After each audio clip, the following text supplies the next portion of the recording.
The last star in the universe has already been born. We just don't know which one it is yet.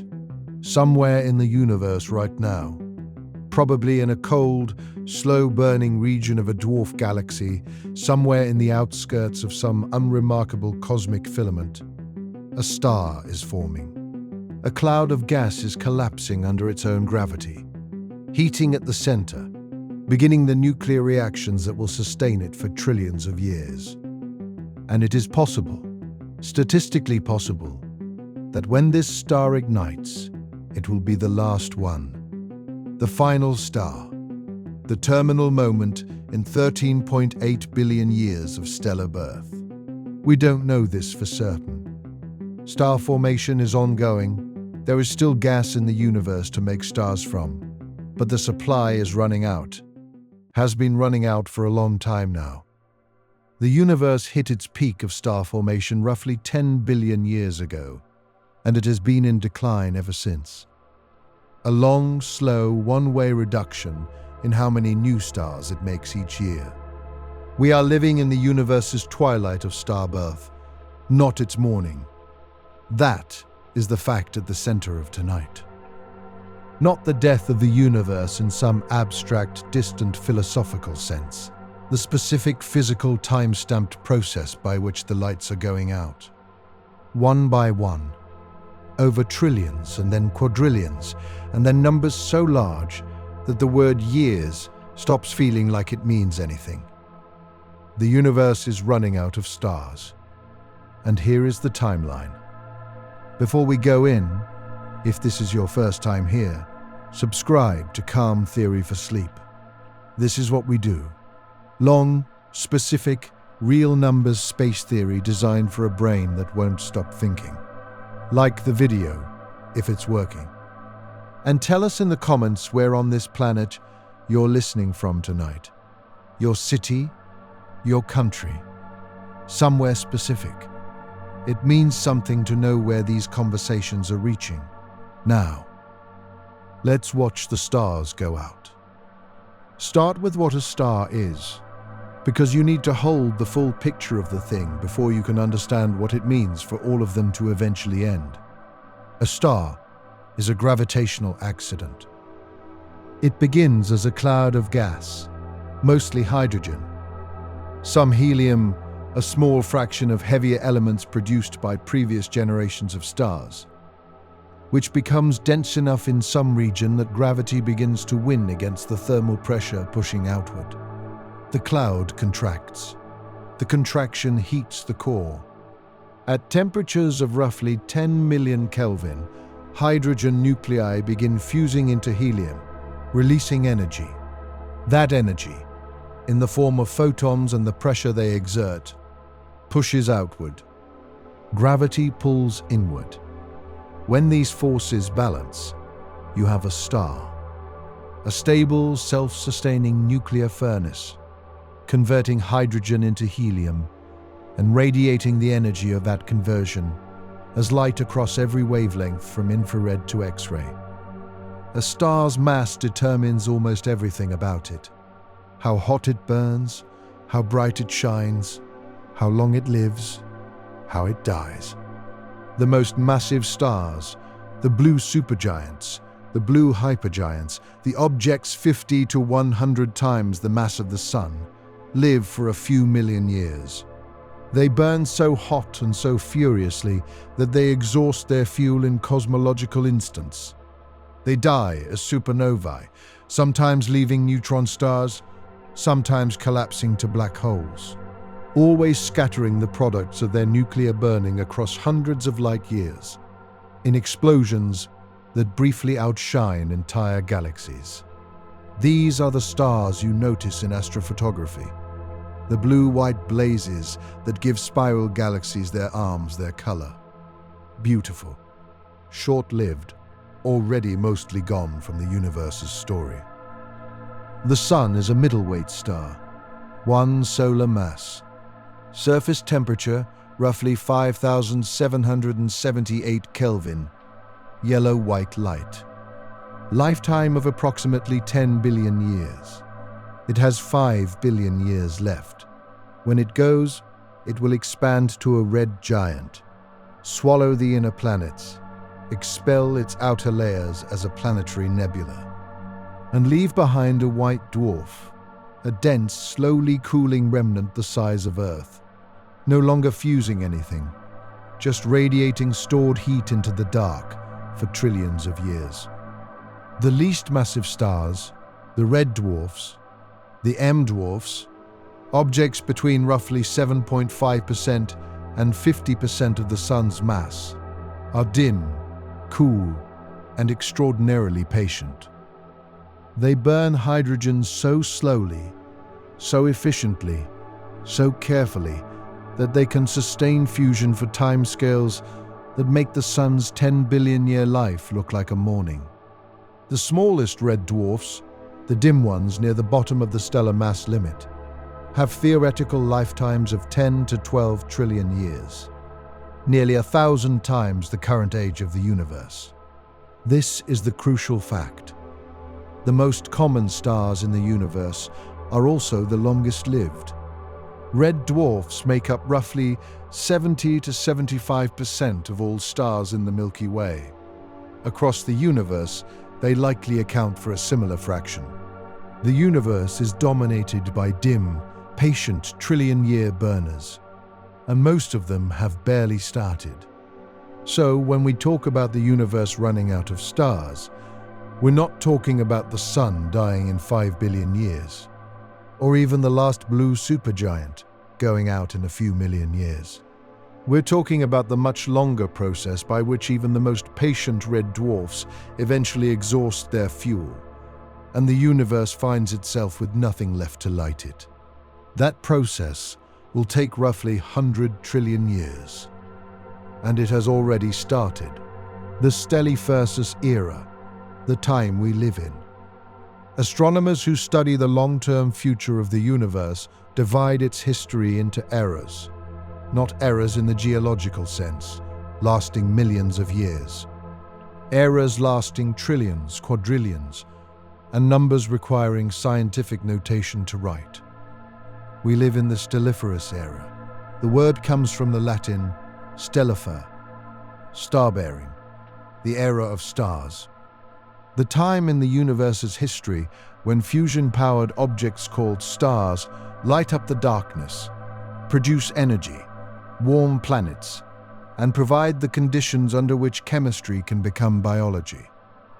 The Stelliferous Era began roughly 100 to 200 million years after the Big Bang, when the first stars ignited in the early universe.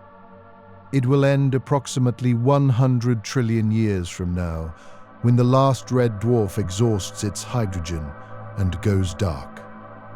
We are currently 13.8 billion years into the Stelliferous Era, in a Stelliferous Era that will last 100 trillion years. We are in the first 0.014% of it. This number is genuinely strange to sit with.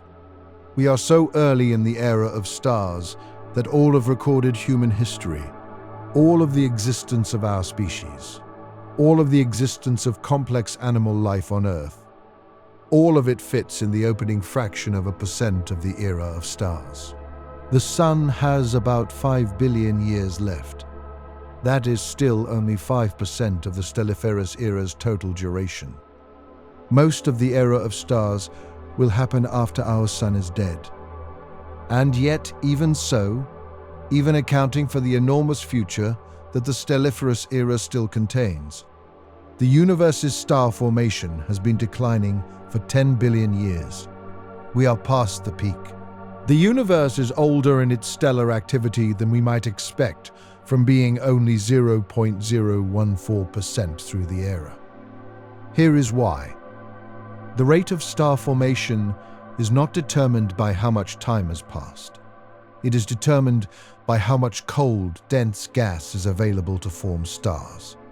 And the supply of that gas is being steadily consumed. Every star that forms takes gas out of the interstellar medium. When that star dies, some of the gas is returned, but not all of it. Some mass is locked up permanently in stellar remnants, white dwarfs, neutron stars, black holes. Each generation of stars returns less gas to the interstellar medium than it took. Each generation leaves behind a slightly larger mass of cold, inert stellar corpses. 10 billion years ago, the universe was making roughly 10 times as many new stars per year as it makes today. Not because the universe was younger, it was already several billion years old, but because the reservoir of available star-forming gas was larger, and the conditions in many galaxies were more actively promoting the collapses that produce stars. Since then, the rate has dropped consistently, decade by decade, millennium by millennium, epoch by epoch. We are on a slope, a very long, very gradual slope towards zero. The specific numbers. Let's put real numbers on this, because vague statements about decline miss the specific strangeness of the timeline. The Milky Way currently forms stars at a rate of approximately 2 to 3 solar masses per year. That means every year, the combined mass of all the new stars forming in our galaxy is equivalent to 2 to 3 suns, not 2 to 3 individual stars. Small stars are less massive than the sun, large stars more massive, but 2 to 3 solar masses worth of stellar material igniting each year. This sounds modest. Compared to what galaxies like ours were doing 10 billion years ago, forming stars at rates of 20 to 50 solar masses per year. It is modest. Our galaxy has quieted substantially. Across the observable universe, the current total star formation rate is estimated at roughly 0.01 solar masses per year per cubic megaparsec of space. 10 billion years ago, that rate was roughly 0.1 solar masses per year per cubic megaparsec, 10 times higher. The decline is real, measured, confirmed by multiple independent methods, including galaxy luminosity functions, ultraviolet surveys, and infrared photometry of distant galaxies. The current universe is making stars about 10 times more slowly than it was at its peak. But here is the thing that makes the timeline interesting rather than just sad. The future of star formation is not uniformly bleak. The rate will not drop to zero next year, or in a million years, or in a billion years.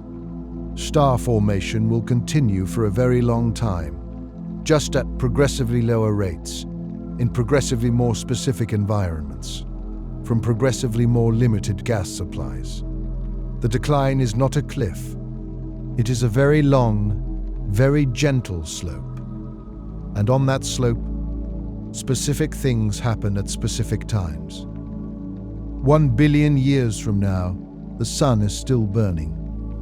It will be for another 4 billion years after this point. The Milky Way continues forming stars at a rate modestly lower than today, perhaps 2 solar masses per year rather than 2.5. The night sky, if anything still lives to look at it, looks broadly familiar. The constellations are unrecognizable because stellar proper motion has had 1 billion years to shift individual stars across the sky. But the Milky Way band is still there. The galaxy is still a spiral, still rotating, still making stars in its arms. The major change at the 1 billion year mark is not in the stars themselves, but in the conditions available for future star formation. The gas in the disk of the Milky Way, the raw material from which stars form, has been slowly depleted, not catastrophically, not obviously, but measurably. Some of it has been locked into stars and their remnants. Some has been heated by stellar winds and supernova shockwaves and pushed into the galaxy's hot halo, where it cools slowly and may eventually rain back down onto the disk. Some has been lost through outflows driven by the energy of star formation itself. The Milky Way, 1 billion years from now, is a galaxy that still has gas and still makes stars. But it is a galaxy that can see its own future more clearly. The rate is lower. The gas fraction is lower. The trend is unmistakable to anyone doing the arithmetic. This is also roughly the point at which Earth's habitability enters serious question. Not because of anything happening in the broader galaxy, but because the sun is brightening on its normal stellar evolution track. This has no direct connection to the universe's star formation decline. It is simply what sun-like stars do as they age.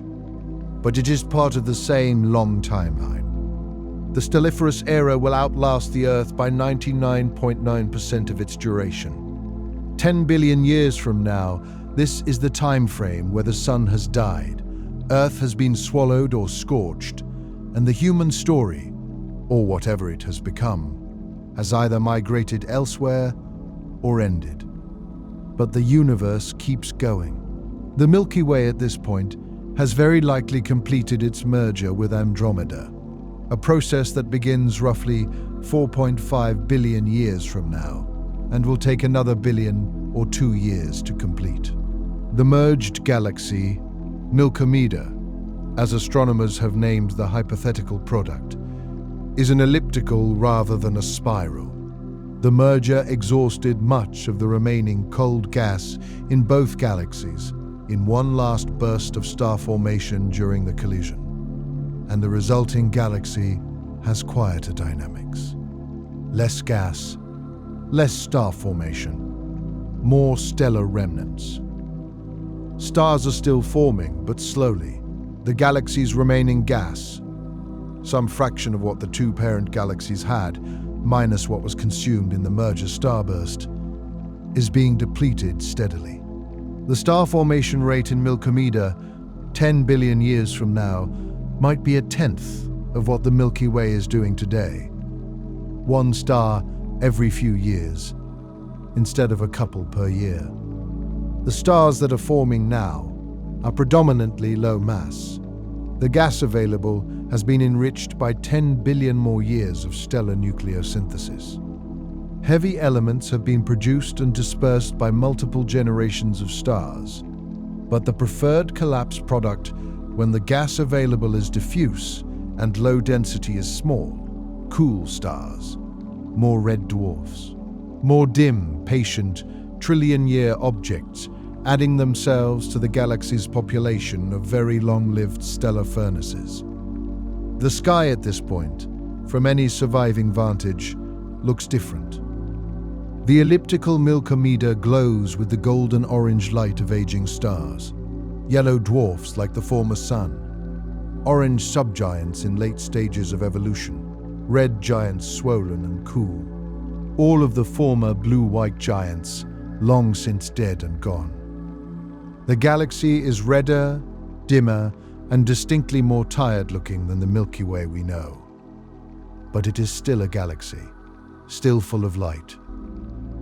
100 billion years from now, we are now 10 times the current age of the universe into the future.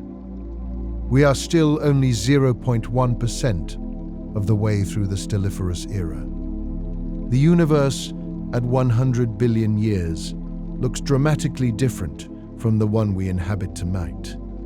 The cosmic web, the large-scale structure of filaments, voids, and galaxy clusters, still exists structurally, but dark energy has been accelerating cosmic expansion for 100 billion years.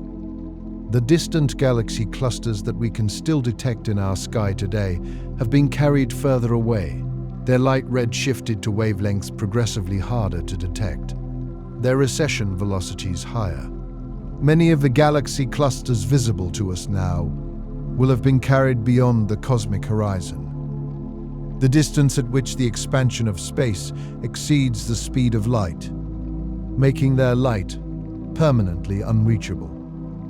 The local universe, the local group, the cluster of galaxies gravitationally bound together that includes the Milky Way and Andromeda and their satellites, is the primary reality for any civilization that exists at this point. Everything else is receding beyond reach. Milky Way is still here, still making stars, but very slowly. The rate of star formation has dropped by perhaps a factor of 50 from today's already modest rate. Stars are forming at a rate of 1 every decade or two. The galaxy's remaining gas supply is thin, widely distributed, slowly contracting in the coldest, densest pockets. The stellar population at 100 billion years is dominated by long-lived stars. The solar mass stars, the stars like our Sun, formed 100 billion years ago, would now be white dwarfs. The Sun itself, if it had formed 100 billion years ago rather than 4.6 billion years ago, would have burned through its main sequence life, expanded to a red giant, expelled its outer layers, and cooled as a white dwarf for the last 90 billion years. The universe is full of these dim, cooling embers of former suns, no longer fusing, just radiating stored heat into the dark. The stars that are still fusing, the still alive stars, are almost exclusively red dwarfs. The dim, patient ones. The ones that formed early and are still burning on their fuel supply, and the ones forming now from the last dregs of available gas. 100 billion years from now, if you could stand on a planet orbiting a still active red dwarf, the sky would be extraordinary and strange. Your star would be a dim red ember overhead. Not the fierce yellow-white of our Sun, but a gentle crimson light, adequate for warmth at close distances, inadequate for what we would recognize as bright daylight. The galaxy above, in the dark sky beyond your star's light, would be different from the Milky Way. Milky Way, the old elliptical galaxy containing trillions of former stars, would span the sky as a diffuse, reddish-golden glow. But most of its light is now from cooling white dwarfs and the last surviving red dwarfs. The blue-white brilliance of young massive stars is gone. The galaxy is aging, still beautiful, but aged. 1 trillion years from now, 1 trillion years. The number is large enough that the only way to make it feel real is to keep converting it back to human terms. 1 trillion years is to 100 billion years what 100 billion years is to 100 million years. It is 10 times further again. We are now at 7% of the way through the Stelliferous Era. We have crossed into the territory where, for the first time in the universe's history, some red dwarfs are beginning to die. The least massive red dwarfs, the ones at the bottom of the stellar mass distribution, the dimmest, coolest stars that nonetheless fuse hydrogen, have main sequence lifetimes of 10 to 12 trillion years. We are 1 trillion years in.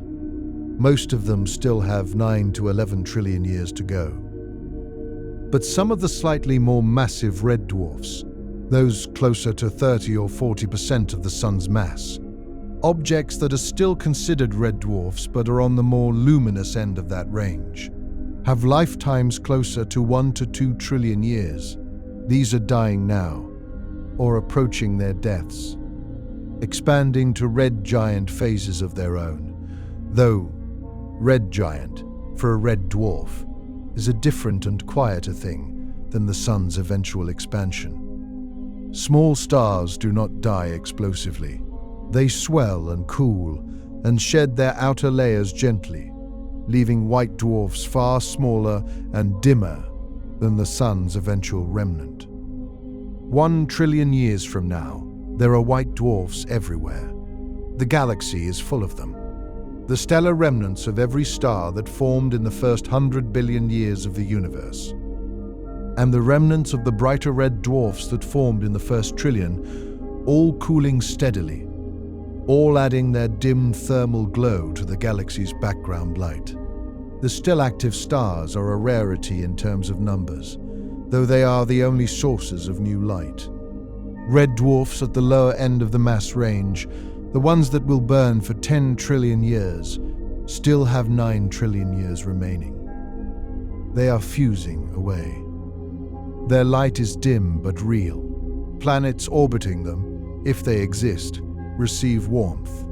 Chemistry continues. Whatever biology, if any, developed near these stars during the trillion-year history of the galaxy has had an extraordinary amount of time to develop. 1 trillion years is 200 times the current age of the universe.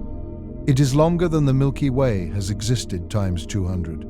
If the relationship between biological complexity and time holds in any generalizable way, biology that has been developing for 1 trillion years without major interruption, in the quiet, stable environment of a low-mass red dwarf with its slow radiation and its patient stellar lifetime, might have had time to develop complexity that exceeds our own by a factor we cannot estimate from our position at 13.8 billion years. Or it might not. Biology might plateau. Intelligence might be self-limiting in ways we don't understand.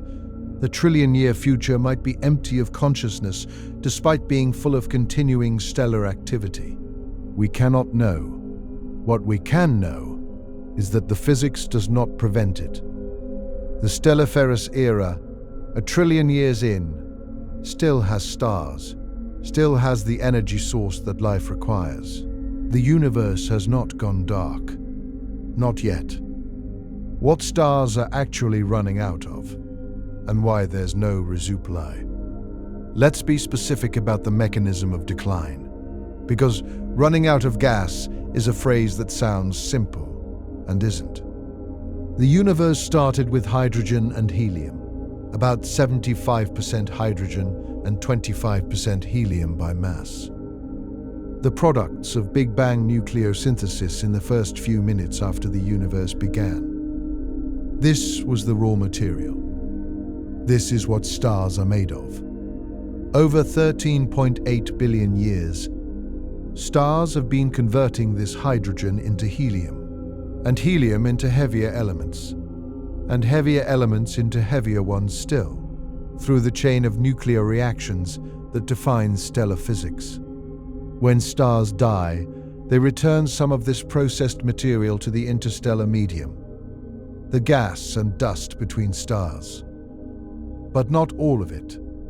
The remnants they leave behind, white dwarfs, neutron stars, black holes, lock up mass permanently. It is not returned. It is gone from the star-forming supply forever. Each generation of star formation consumes slightly more hydrogen than it returns. The interstellar medium is slowly, continuously depleted. Not quickly. There is still an enormous supply, but consistently with no mechanism to reverse the trend. The universe has no resupply mechanism. There is no process by which hydrogen is manufactured in quantity after the Big Bang. No ongoing creation of new raw material. What the universe started with is what it has, and stars are slowly converting it from the kind of matter that can make new stars into the kind that cannot.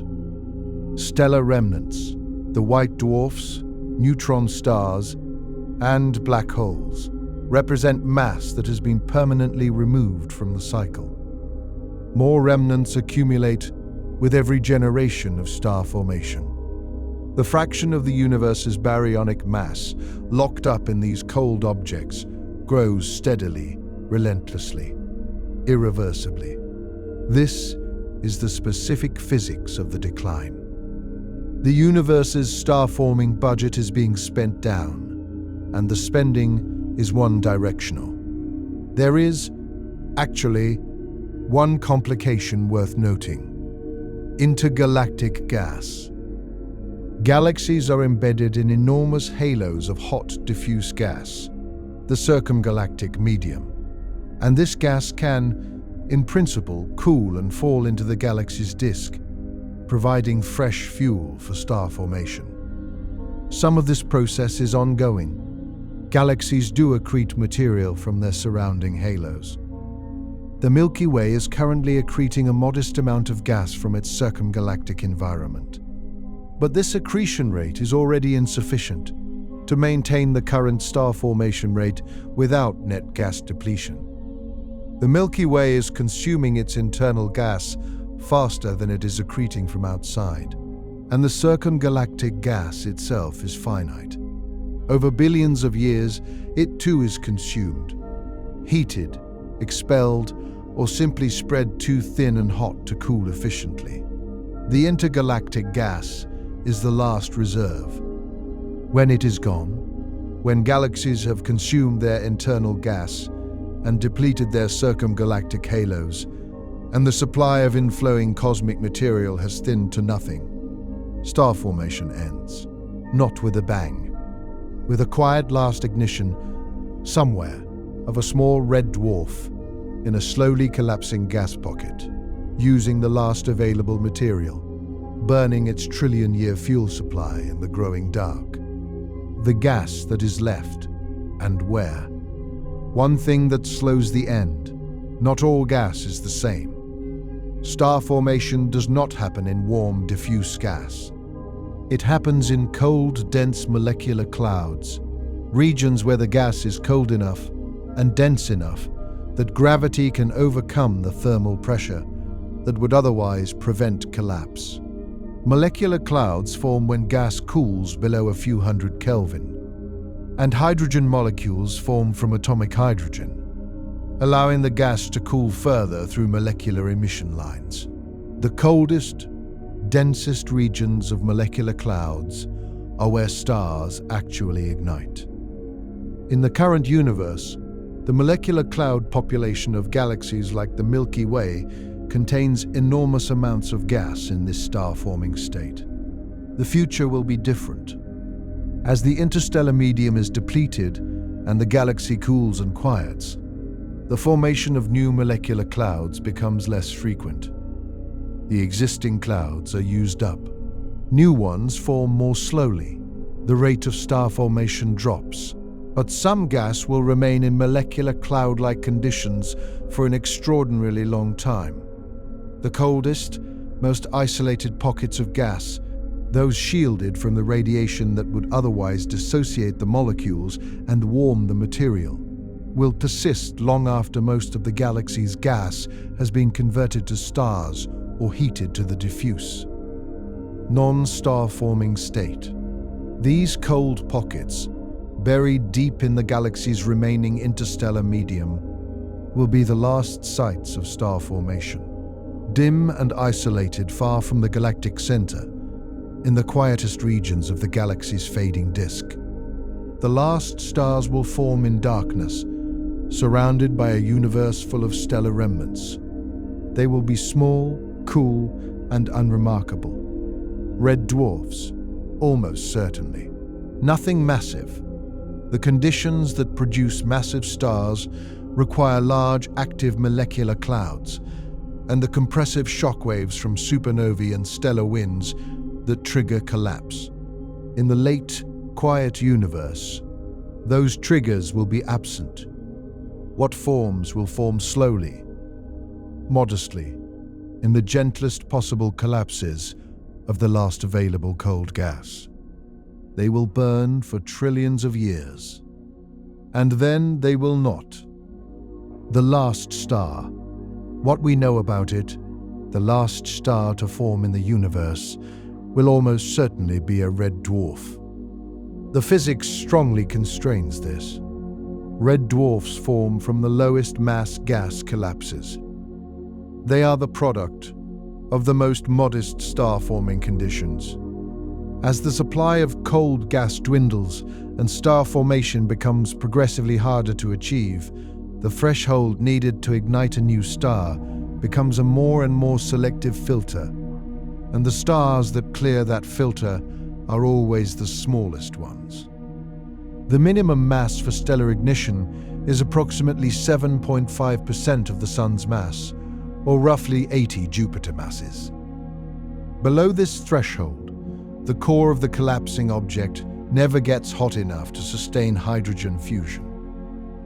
What forms instead is a brown dwarf, a failed star, contracting and glowing dimly from gravitational energy release, cooling over billions of years into darkness.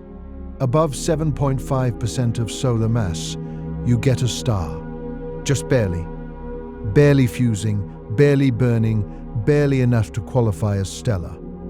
The last star to form will probably be close to this minimum. A dim red dwarf, just above the threshold, forming in the last cold gas pocket, in the last star-forming region of whatever galaxy still contains star-forming material. It will ignite in the dark, surrounded by the cooling remnants of all the stars that came before it, and it will burn quietly and patiently for 10 trillion years. At the moment of its ignition, the universe will still be alive in the stellar sense, still lit, still warm in its immediate vicinity. 10 trillion years after that ignition, roughly 110 trillion years from now, it will die. It will exhaust its hydrogen. It will swell slightly, shed its outer layers, collapse to a white dwarf. And then there will be no more fusion. No more stars, no new stars are coming. The gas is gone. The universe has spent its stellar budget. The Stelliferous Era ends. What happens next is something else entirely. Something darker. Something that has been waiting. What happens after the last star? The Degenerate Era. After the last red dwarf exhausts its hydrogen and becomes a white dwarf, the universe enters the Degenerate Era. An era named not for moral failing, but for the physics of what remains. Degenerate matter, the quantum mechanically compressed substance of white dwarfs and neutron stars. There are no stars in the Degenerate Era. There is no fusion. There is no new light being produced. What exists is the accumulated population of stellar remnants, the white dwarfs, the neutron stars, the black holes, left behind by every star that ever lived. The white dwarfs are still warm at the start of this era. Not warm in the stellar sense, not fusion warm, not 10 million Kelvin core warm, but warm in the thermal sense, still radiating the heat accumulated over billions of years of stellar life. A white dwarf, formed from a solar mass star, retains roughly half a solar mass of material compressed to Earth's size. And that material, initially at temperatures of tens of thousands of Kelvin, radiates its stored heat steadily into the surrounding dark. How long does it take a white dwarf to cool? A very long time. Current calculations suggest that white dwarfs cool to temperatures where they emit primarily in the infrared, over timescales of roughly 10 to 100 billion years, still within the Stelliferous Era's timeframe. But cooling to truly background temperatures, temperatures near absolute zero where even infrared emission becomes negligible, takes far longer. The calculations depend on assumptions about heat capacity and residual nuclear processes at very low temperatures.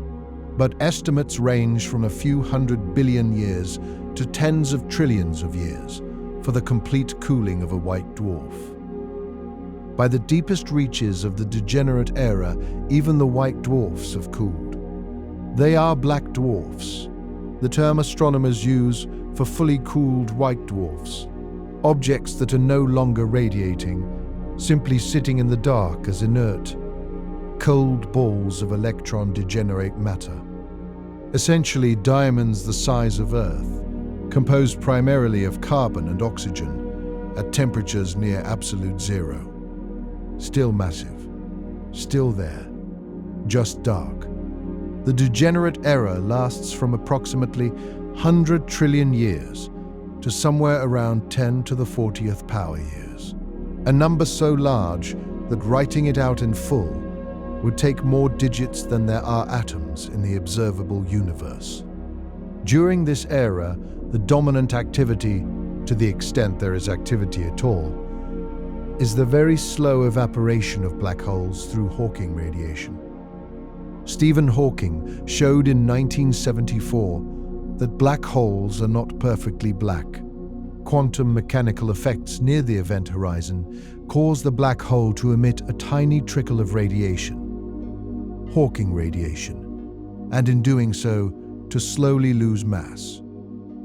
The rate is extraordinarily slow for large black holes, but it is real. Over timescales of 10 to the 67th power years for a stellar mass black hole, or 10 to the 100th power years for the supermassive black holes at galactic centers, even these remnants will eventually evaporate completely. The universe, at the end of the Degenerate Era and through the black hole era, is not empty. It is full of black holes. It is full of cold black dwarfs. It is full of neutron stars cooling toward absolute zero. It is full of the structural residue of 100 trillion years of stellar history. Just without light. Just without heat.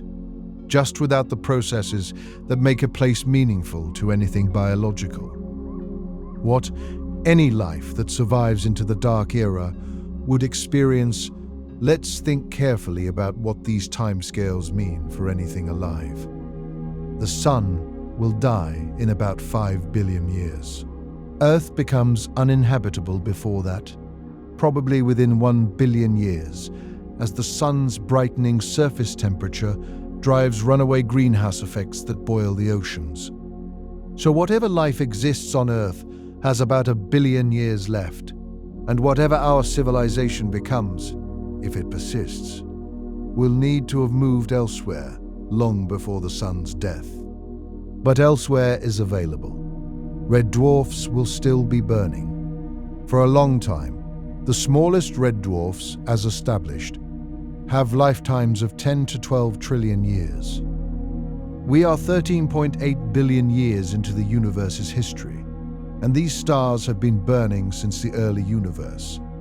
They have 9.99 trillion years left. Any civilization that established itself around a small red dwarf would have access to stellar energy for nearly 10 trillion years.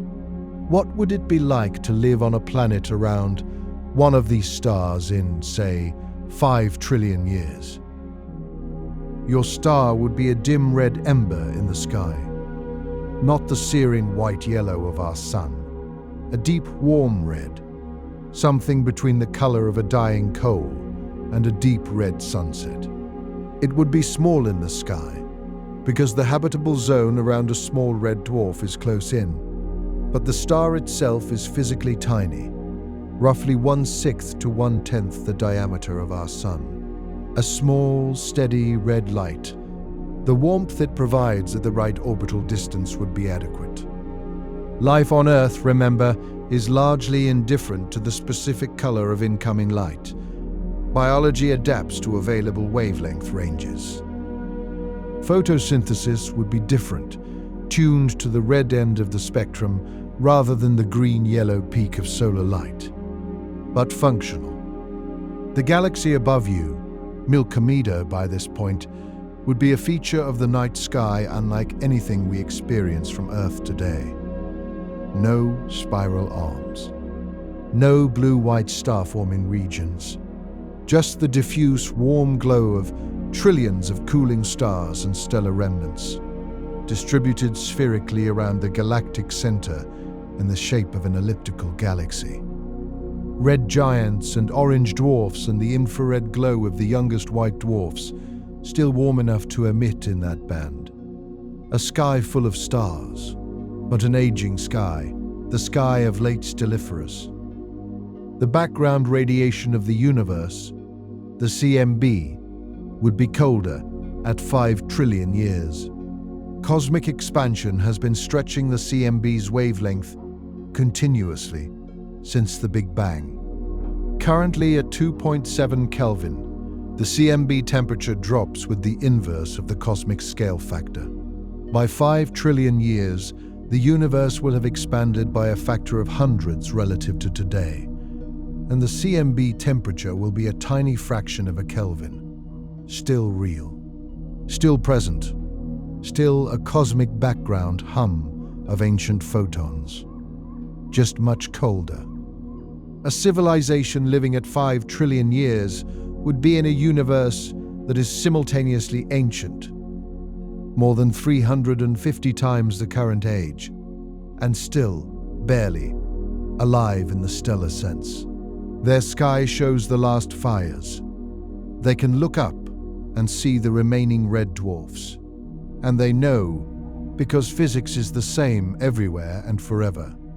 And because a civilization that old would know the physics perfectly, that the fires are running out, that the stars remaining have at most a few more trillion years, that they are the last light. What does a civilization do with that knowledge? This is not the Fermi paradox. There is no question about whether there is anyone out there. The question is what any existing consciousness does when it faces an ending that is not catastrophic, but simply thermodynamic.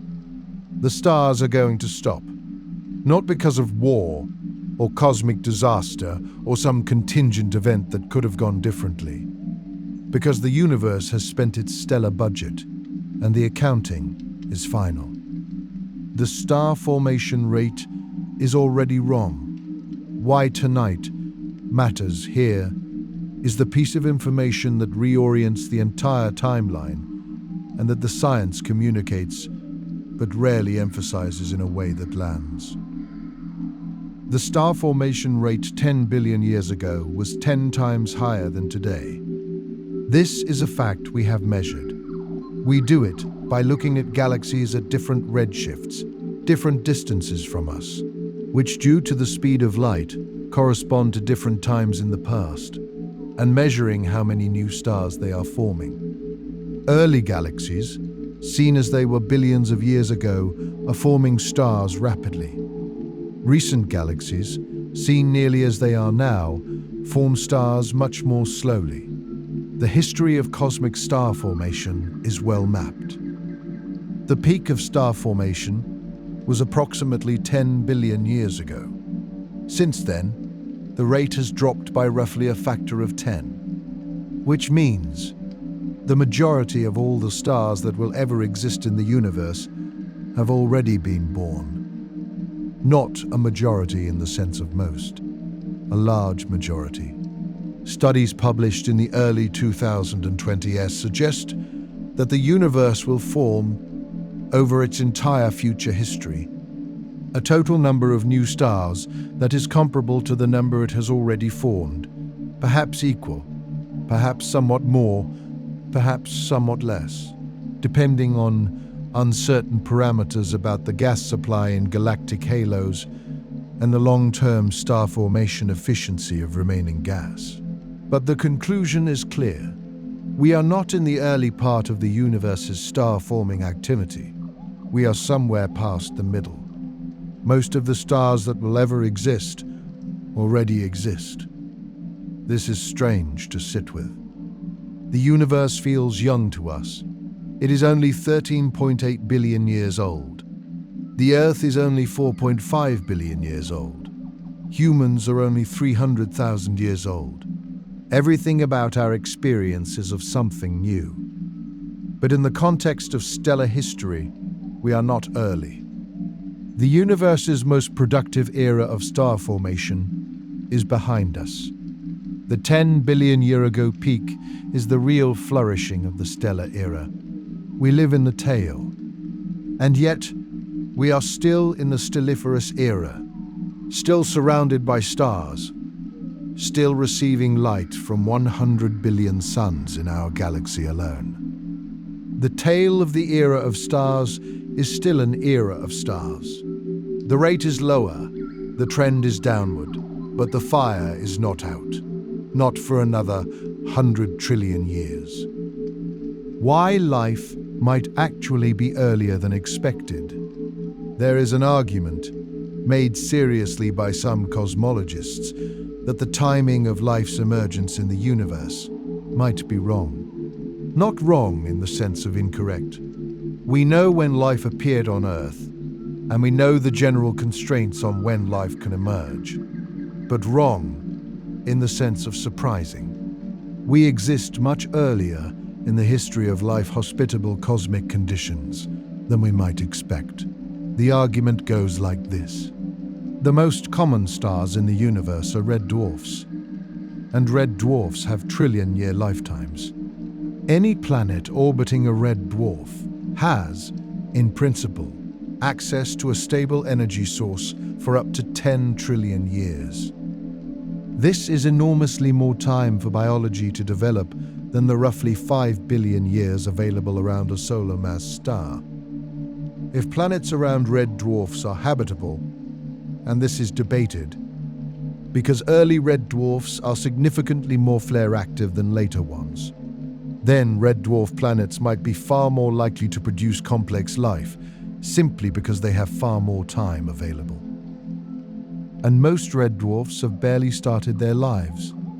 A red dwarf that formed 5 billion years ago, the same age as our Sun, is still in the first few percent of its life. The planets around it have had 5 billion years of stellar energy and have 9 or 10 trillion years left. In terms of the fraction of available stellar lifetime that has elapsed, these planets are essentially newborns. If this reasoning is correct, then complex life in the universe is likely to be overwhelmingly in the future rather than the present. The conditions are there: red dwarfs, stable energy, long timescales, but most of the available time hasn't been used yet. Life that arises around small red dwarfs in the distant future will have far more time to develop than Earth's life has had. We are early in this sense. Not early in the universe's star-forming history, that peak is behind us, but early in the universe's life-producing history, which is weighted toward the long futures of small stars.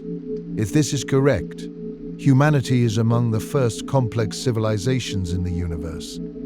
Not the first.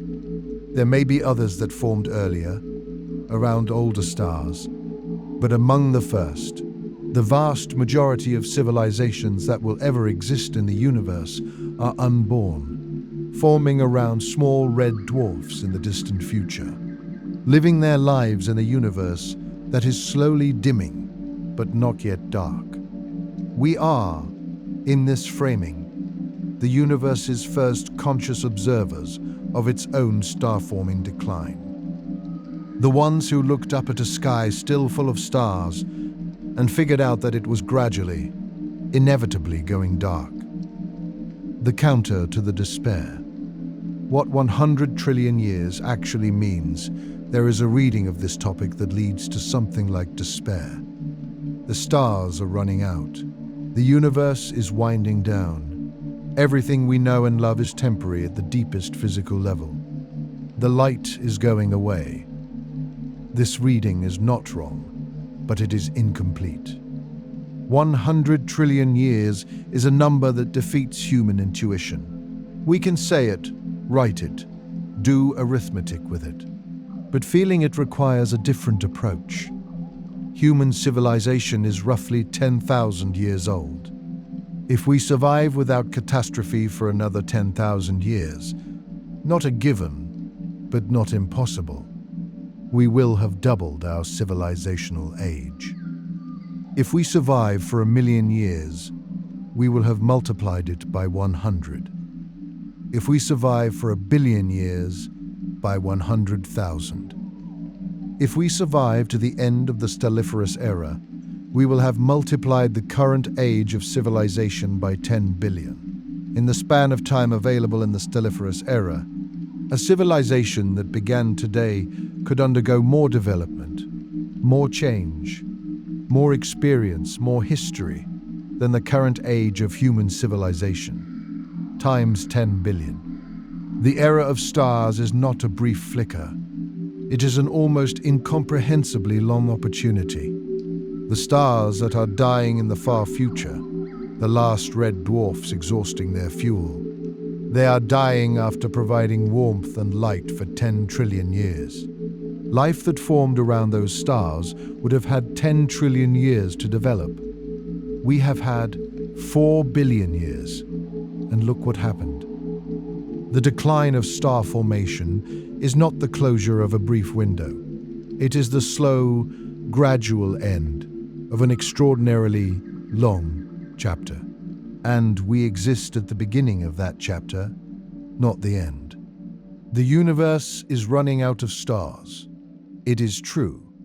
And it has 100 trillion years to finish running out. The stars that outlive everything. Red dwarfs in depth. We've mentioned red dwarfs repeatedly as the long-lived stars, the patient ones, the trillion-year burners.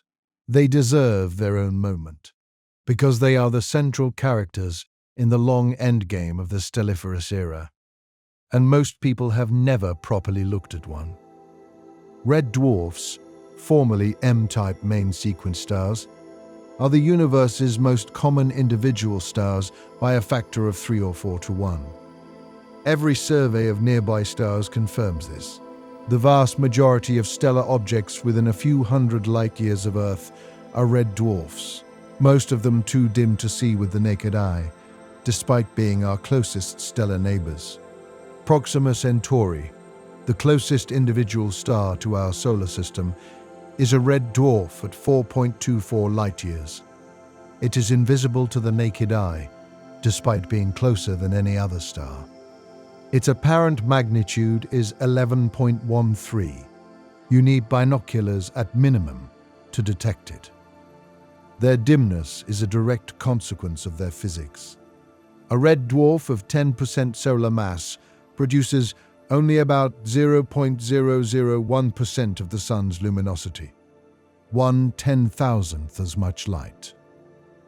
At that output, even at Proxima's very close distance, it does not clear the naked eye visibility threshold. The nearest red dwarf you can see without optical aid is approximately Groombridge 34, a binary system of 2 red dwarfs at 11.6 light-years, just barely visible under ideal dark sky conditions at magnitude 8. But dim does not mean unimportant. Red dwarfs are important for exactly the reason they are dim. They are efficient. Their low luminosity is the consequence of burning their fuel slowly, carefully, at the low rate that their mass and gravity allow. A red dwarf of 10% solar mass fuses hydrogen at a rate that will sustain it for approximately 10 trillion years. This is not despite their small size, it is because of it. Smaller stars burn more slowly. Slower burning means longer lifetimes. The smallest red dwarfs are the universe's longest-lived stars by a factor of 1,000. They are also fully convective. This is a structural detail that matters enormously for their longevity.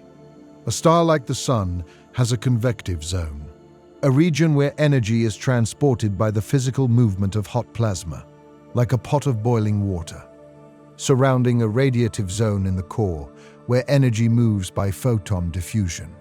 The boundary between these zones means that hydrogen in the star's core gradually depletes, while hydrogen in the outer layers cannot efficiently mix downward to replace it. The Sun will exhaust the hydrogen in its core and begin fusing a shell around the core, long before it has used all its hydrogen. Red dwarfs below about 35% of the Sun's mass are fully convective all the way through. There is no boundary between a convective zone and a radiative zone. The entire star circulates, mixing hydrogen from the outer layers into the core continuously. This means a small red dwarf can access essentially all of its hydrogen as fuel, not just the core fraction. This is one reason their lifetimes are so long. They burn a larger fraction of their total hydrogen budget, rather than going off the main sequence when only the core fraction is depleted. When a fully convective red dwarf finally exhausts its hydrogen, all of it, not just the core fraction, it does not become a red giant the way the sun will. It simply contracts, brightening slightly as it does, and eventually collapses to a white dwarf with very little drama. No expansion, no planetary nebula, no violent late-stage mass loss. Just a quiet fade and collapse. The white dwarf left behind from a red dwarf is among the smallest and coolest white dwarfs possible. A helium white dwarf, composed primarily of helium rather than the carbon-oxygen that the sun will leave behind. Because the red dwarf never had the conditions to fuse helium into heavier elements. These white dwarfs are dim, cool, and small. We have never observed one. The universe is not yet old enough. Even the oldest red dwarfs in the universe, those that formed in the first generation of star formation 13 billion years ago, have only been burning for 13 billion years, a tiny fraction of their trillion-year lifetimes. None of them have exhausted their hydrogen yet. The helium white dwarfs that red dwarfs will eventually produce do not yet exist in our universe.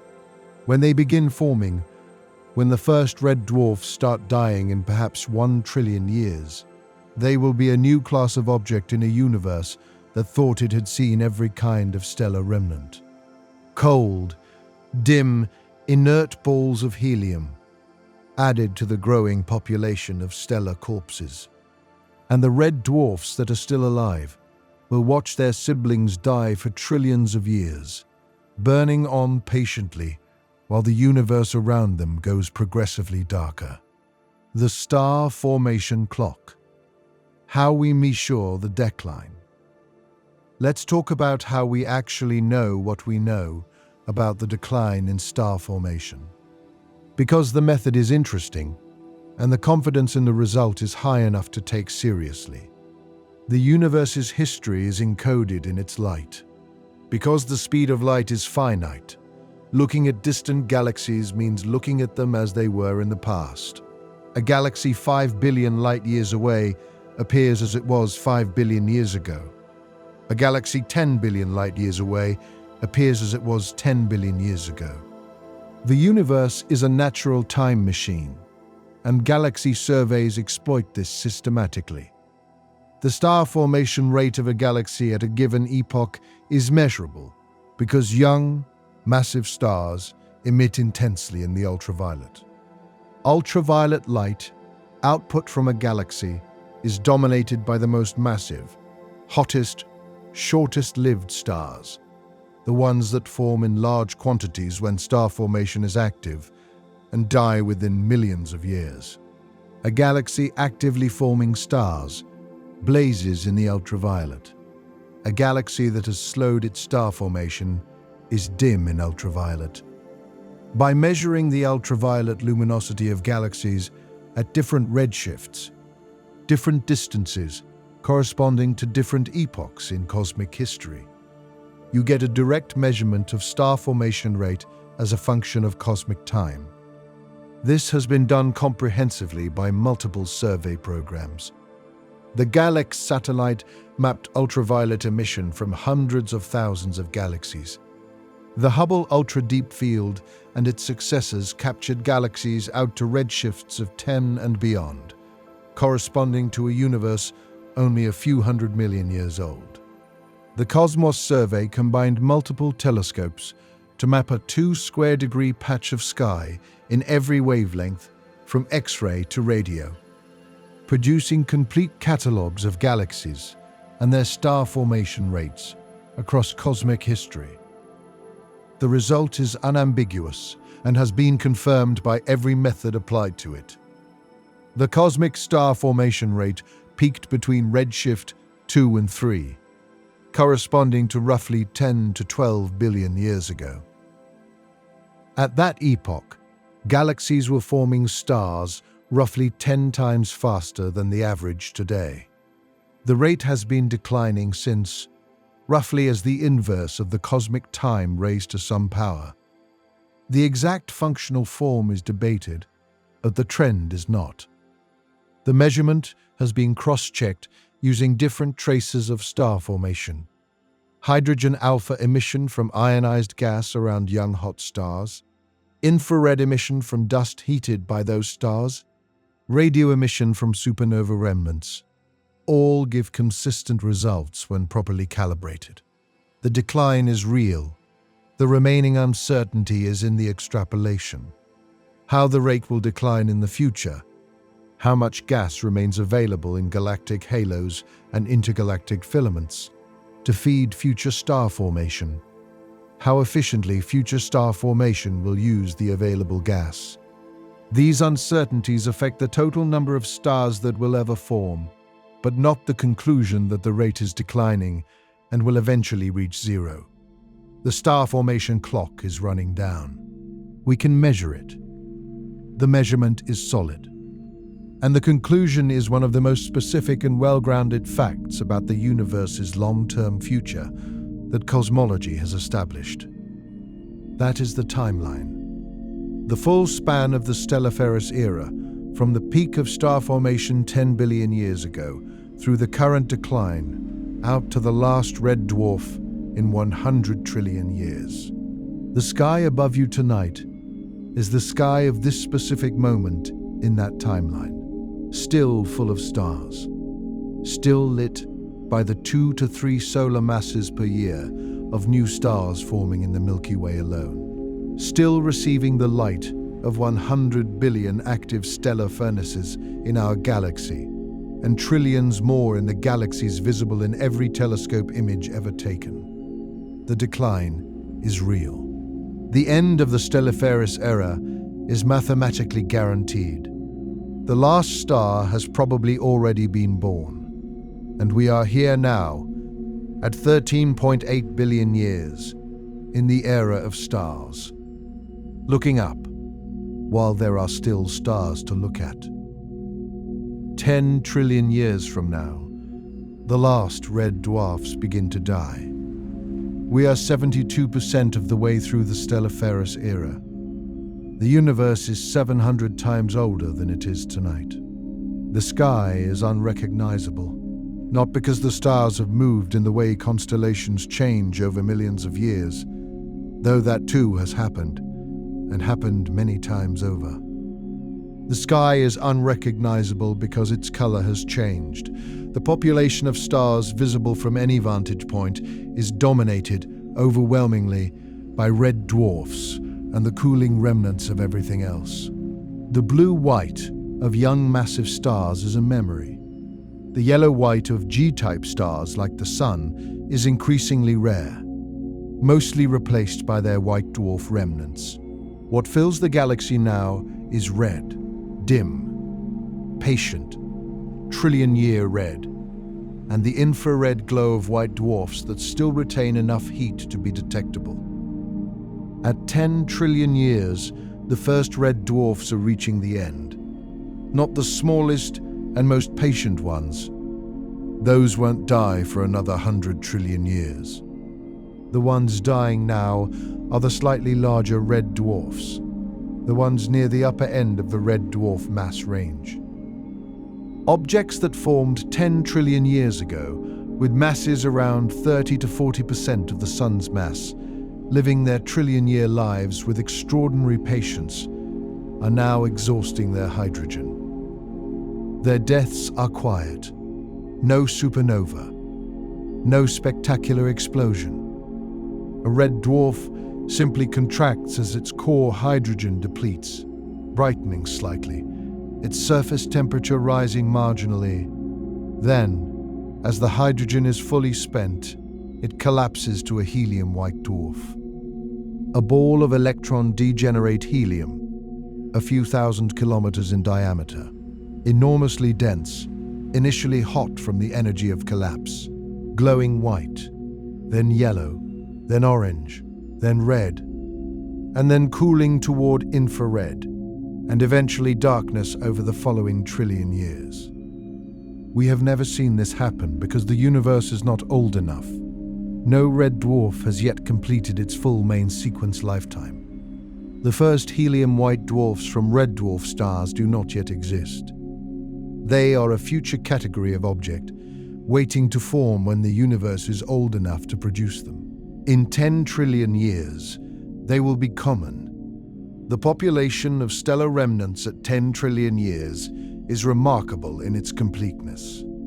Every star that formed in the first 100 billion years of the universe, every solar-type star, every massive star, every intermediate star, has long since died and left its remnant. The galaxy is full of these carbon-oxygen white dwarfs from solar mass stars, cooling now for 9.9 trillion years, their surface temperatures dropping toward a few hundred Kelvin. Neutron stars from the supernovae of massive stars, their original rotation speed slowed by billions of years of magnetic braking, now spinning slowly if at all. Black holes from the most massive stars, silent and invisible, their presence known only through gravitational effects on nearby matter. And the living stars, the still fusing red dwarfs, are an island of light in a sea of cold remnants. Precious, irreplaceable, each one burning through the last available fuel in its corner of the dying galaxy. Star formation has not entirely stopped by 10 trillion years.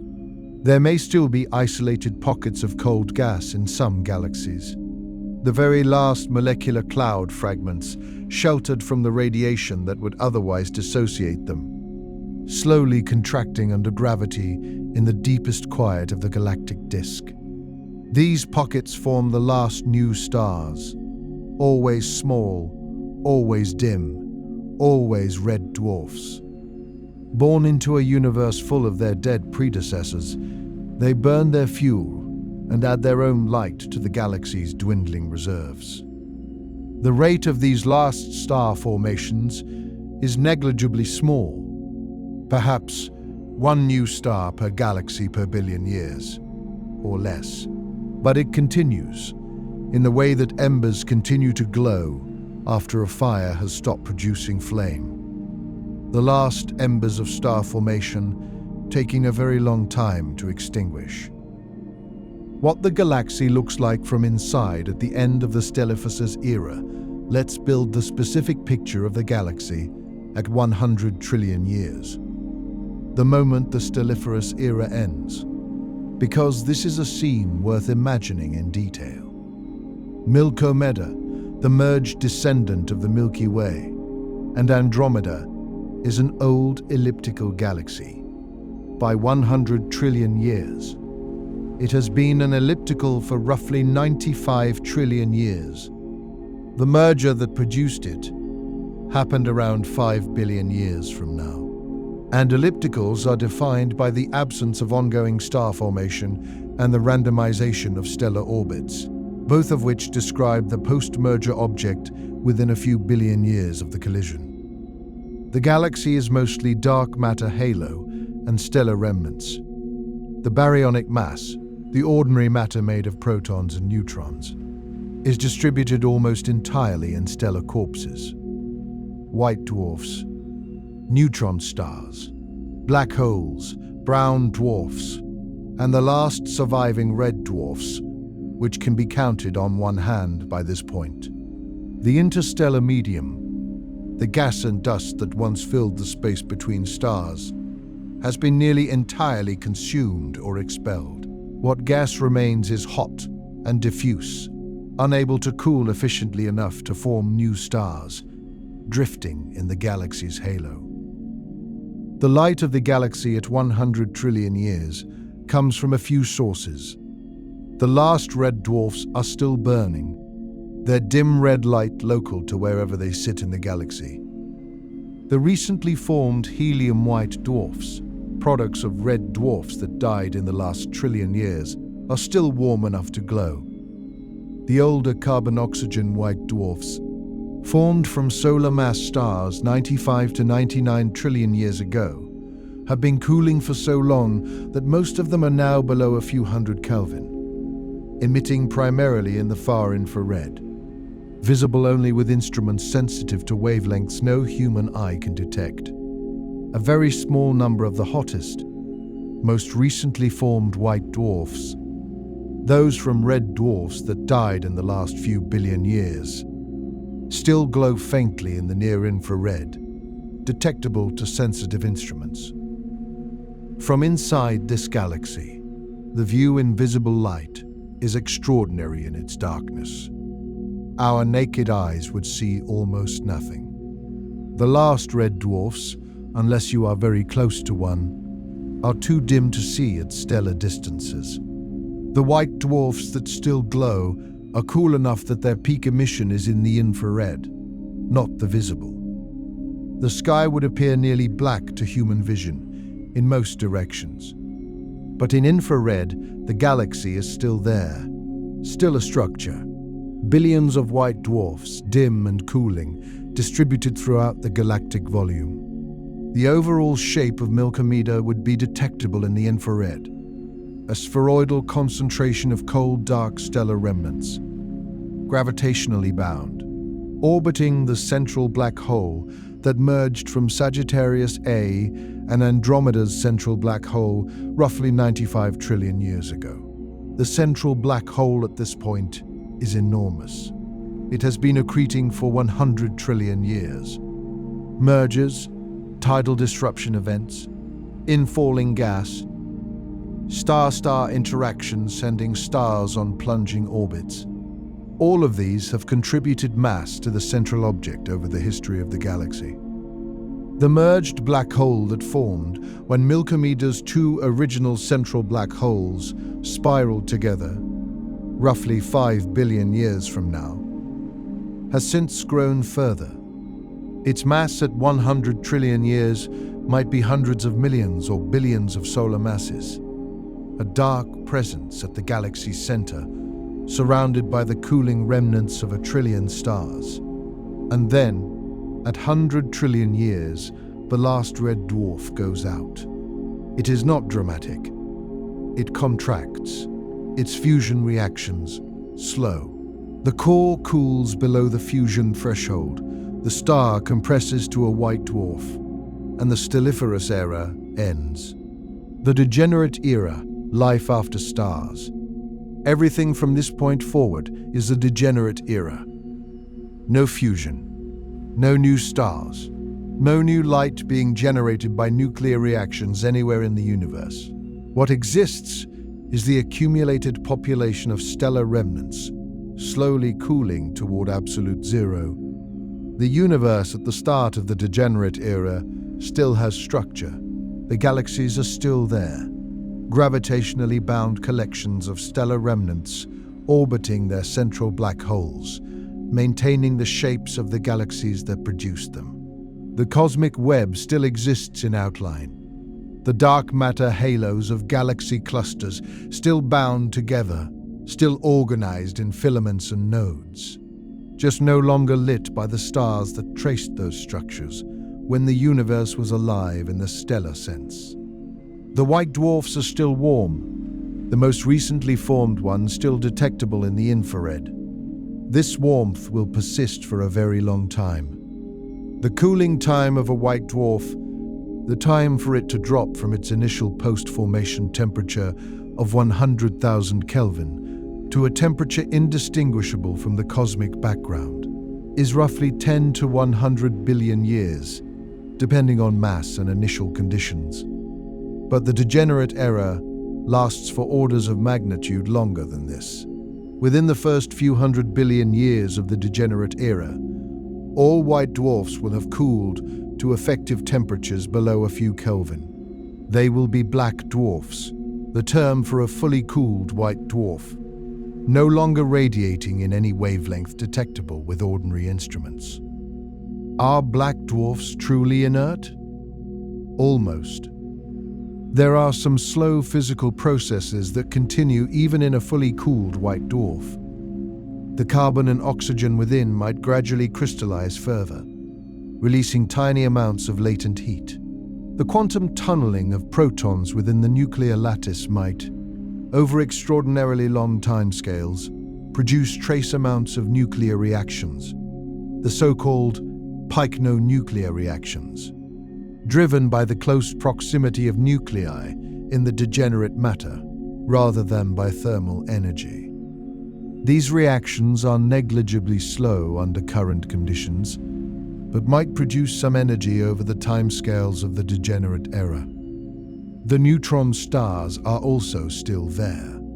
Neutron stars spin, and a spinning neutron star loses energy to the radiation produced by its magnetic field.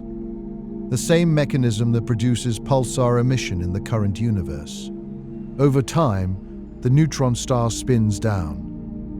Its magnetic field gradually decays. After a sufficiently long time, the neutron star is dark and cold, no longer spinning fast enough to produce pulsar emission. Its magnetic field too weak to drive observable phenomena. Just a ball of neutron degenerate matter, roughly 20 kilometers across, composed of the densest stable matter in the universe, cooling toward the ambient temperature of space. And the black holes. Black holes are not inert. Stephen Hawking's 1974 discovery that black holes emit a thermal radiation from their event horizons, Hawking radiation, means that black holes have a temperature and a luminosity, however small. The temperature of Hawking radiation is inversely proportional to the mass of the black hole. For stellar mass black holes of 10 to 100 solar masses, the Hawking temperature is around 10 to the negative 8 Kelvin. Incomprehensibly cold. The radiation so weak it is many orders of magnitude below any background radiation that exists in the current universe. For the supermassive black holes at galactic centers, with masses of millions to billions of solar masses, the Hawking temperature is even lower, around 10 to the negative 17 Kelvin, for a billion solar mass black hole. But black holes are finite. They lose mass through Hawking radiation, however slowly.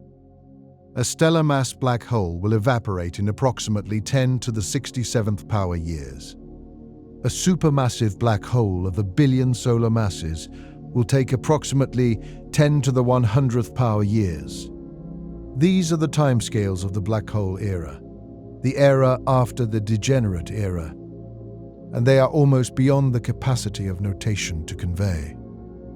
The black hole era, the last light 10 to the 40th power years from now, the Degenerate Era ends. The black dwarfs and neutron stars have undergone proton decay. If protons are unstable, as some grand unified theories predict, then on timescales of 10 to the 36 to 10 to the 40th power years, the protons within white dwarfs and neutron stars will decay into lighter particles, releasing energy and dissolving the objects over time. Whether proton decay actually occurs is currently unknown. The standard model of particle physics does not predict it. Grand unified theories, extensions of the standard model that unify the strong, weak, and electromagnetic forces, generically predict proton decay at rates that depend on the specific theory. Experiments have searched for proton decay for decades, setting lower limits on the proton lifetime.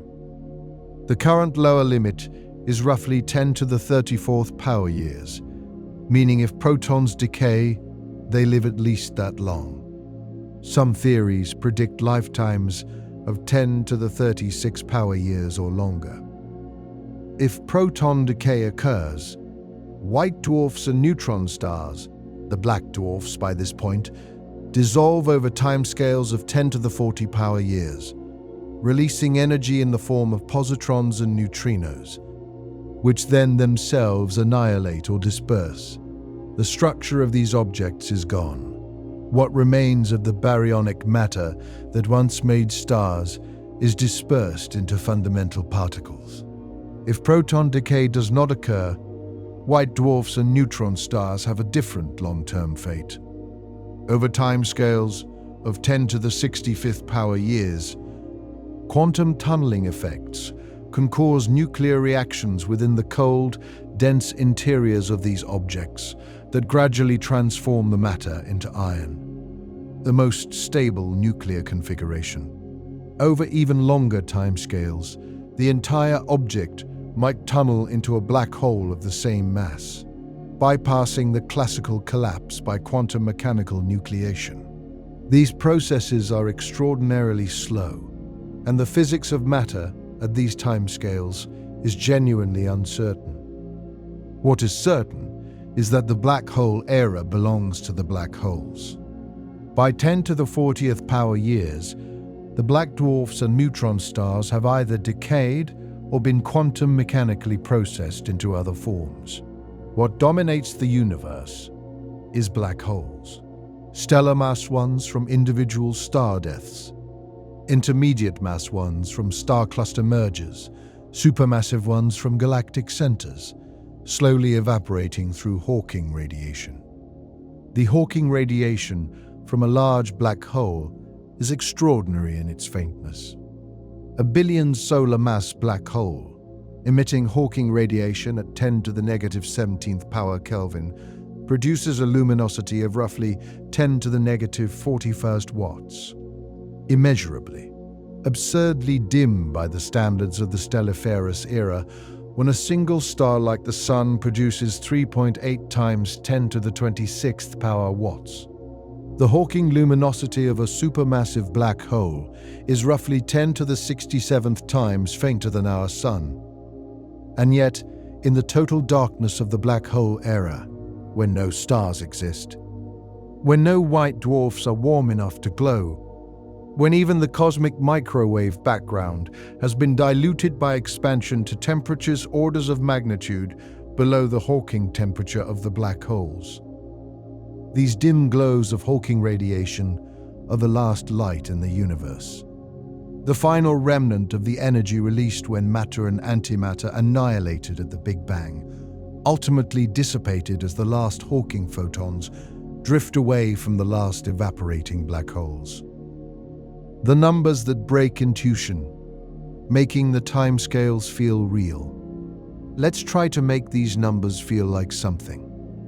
Because the timescales involved defeat human intuition so completely that they risk becoming meaningless. The current age of the universe, 13.8 billion years. The time until the end of the Stelliferous Era, 100 trillion years. That is roughly 7,000 times the current age of the universe. The time until the last white dwarfs cool to black dwarfs. A few 100 trillion years, perhaps 20,000 times the current age. The time until proton decay removes all remaining ordinary matter, if it occurs. 10 to the 40th power years. This is 10 to the 30th times larger than the current age of the universe. A billion, billion, billion, billion times larger. The time until stellar mass black holes evaporate. 10 to the 67th power years. The ratio of this to the current age of the universe is 10 to the 57th. Writing that ratio out in words would take more words than there are atoms in the observable universe. The time until supermassive black holes evaporate. 10 to the 100th power years. A Google, the number that Google was named after. The number so large that if you wrote 1 digit per atom in the observable universe, you would not have enough atoms. These numbers are not estimates in the sense of being approximately right with large uncertainties. They are calculated from known physics, proton decay timescales from grand unified theory estimates, Hawking evaporation times from Stephen Hawking's 1974 equations applied to black holes of known masses. They may be wrong if the underlying physics is wrong, but they are the best current understanding of how long the processes involved actually take. The universe is going to be old for a very, very long time. The 13.8 billion years we have so far is nothing, not a rounding error. Not even a rounding error. The Stelliferous Era alone is 7,000 times the current age. The black hole era is 10 to the 90th times the current age. We are in the opening microsecond of the universe's total story. Here is a way to feel this that doesn't require holding astronomical numbers in your head. If the universe's entire future history, from now until the last black hole, evaporates is compressed into 1 year, then the entire Stelliferous Era, all 100 trillion years of it, including the 13.8 billion years that have already passed, corresponds to a fraction of a second, roughly 3 milliseconds. All of the stars, all of the planets, all of life, all of civilization, all of every experience any consciousness has ever had or will ever have during the era of stars, compressed to 3 milliseconds in a year-long story. The remaining 364 days, 23 hours, 59 minutes, and 57 seconds of that year are the black hole era. Silent, dark, just the faint Hawking glow of evaporating black holes, in a universe so cold and expanded that the photons they emit travel for unimaginable distances between interacting with anything. We are in those first 3 milliseconds. Everything we know, everything we love, everything that has ever mattered to any conscious thing in the universe happened or will happen in those 3 milliseconds. The universe's final accounting, what remains. When the last black hole evaporates, the universe completes its final accounting of all the matter and energy that entered it at the Big Bang. The matter has been converted through stellar nucleosynthesis, through stellar death, through proton decay or quantum tunneling, through the final Hawking evaporation. Every proton, every neutron, every electron has been processed and dispersed. What remains after the last black hole's final Hawking burst is a thin, diffuse sea of fundamental particles. Photons from Hawking radiation and proton decay, neutrinos, positrons, electrons, all spreading apart from each other in the expanding universe, their separations growing by the second. The universe, at 10 to the 100th power years, is a gas of particles and radiation, so diffuse and cold that the average separation between any two particles is unimaginably large. The photons from Hawking radiation have been redshifted by the expansion to such long wavelengths that their energies are effectively zero. The particles are too spread apart and too cold to interact meaningfully. The entropy of the universe is at or near its maximum. This is heat death, not a dramatic death. Nothing in the universe's long-term fate is dramatic in the way that human deaths are dramatic. Just the final dispersal of all organized energy into disorganized, low-temperature radiation. The final triumph of entropy over order. The conclusion of the thermodynamic story that began at the Big Bang. The universe does not actually die in this scenario, it persists. The particles are still there. The photons are still spreading. The laws of physics still hold. But the universe has reached a state of maximum entropy, a state from which no further work can be extracted. No organized structures can form, no information can be stored or processed. No complexity can arise. It is the universe at its final equilibrium. Vast, cold, empty, and inert. The question worth asking, is this actually bad? There is a version of tonight's topic that induces existential despair. The universe is running out of stars. The lights are going out. Everything ends in cold, dark entropy. What's the point? I want to push back on that reading, not to provide false comfort, but because I think it misidentifies what is happening. The universe does not owe us permanence. The fact that stars burn for finite lifetimes, that the stellar era lasts a finite number of years, that entropy increases, and complex structures eventually dissolve. None of this is a failure. It is what a finite physical system does when it operates under the laws of thermodynamics. The laws of thermodynamics are not tragic. They are the laws that made the stars possible in the first place. Stars exist because the universe started in a low entropy state, a hot, dense, nearly uniform initial condition, and has been moving toward higher entropy ever since. The energy released as the universe moves from its low entropy beginning towards its high entropy ending is what powers everything. Every photon that has ever warmed a planet, driven photosynthesis, enabled life, every one of those photons represents the universe spending a tiny fraction of its total entropy budget, converting ordered energy into disordered radiation. Stars are a form of entropy production. The nuclear burning at their cores takes ordered hydrogen and converts it to disordered helium and heavier elements, releasing energy in the process. This is thermodynamically inevitable given the initial conditions. The universe had to make stars. It was the path of least resistance toward higher entropy, given the distribution of matter and gravity. Stars were not an accident. They were the universe following its thermodynamic gradient. And that gradient is finite. The universe started with a finite amount of low entropy, and it has been spending it for 13.8 billion years. In 100 trillion more years, most of the spendable entropy budget will be gone, used up in 100 trillion years of stellar burning. What remains after that is a universe close to its maximum entropy, with very little low entropy energy left to drive organized structures.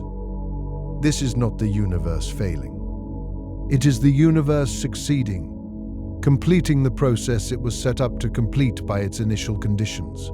We exist because the universe has not yet finished completing that process. We exist in the middle of the entropy gradient, where the energy from stellar burning powers chemistry and biology and consciousness. We are a feature of the gradient, not an anomaly within it. The gradient is running down. The stars are running out. And we are here now, while they still burn. What survives the Stelliferous Era, the things that outlast stars? One more thing worth covering before we close tonight's journey through the universe's stellar timeline. What actually survives into the Degenerate Era, and whether any of it matters? Matter survives, not in its current form. The hydrogen and helium that currently fills interstellar space will be almost entirely locked up in stellar remnants, or dispersed into hot halo gas. But the baryons are conserved, at least until proton decay. The mass is there, cold and dark, in white dwarfs and neutron stars and black holes. Information, in the physical sense of distinguishable states, survives in the structure of these remnants. A white dwarf, formed from a specific star, carries the memory of that star's mass, composition, and evolutionary history encoded in its internal structure. A neutron star carries the memory of the specific stellar collapse that created it. A black hole carries the memory of all the matter that ever fell into it, encoded in ways that we don't fully understand, but that Hawking radiation is theoretically supposed to recover. Physics survives perfectly. The laws of nature do not change as the universe ages. The same quantum mechanics that governs an electron in a hydrogen atom on Earth tonight governs every electron in every black dwarf and neutron star in the Degenerate Era.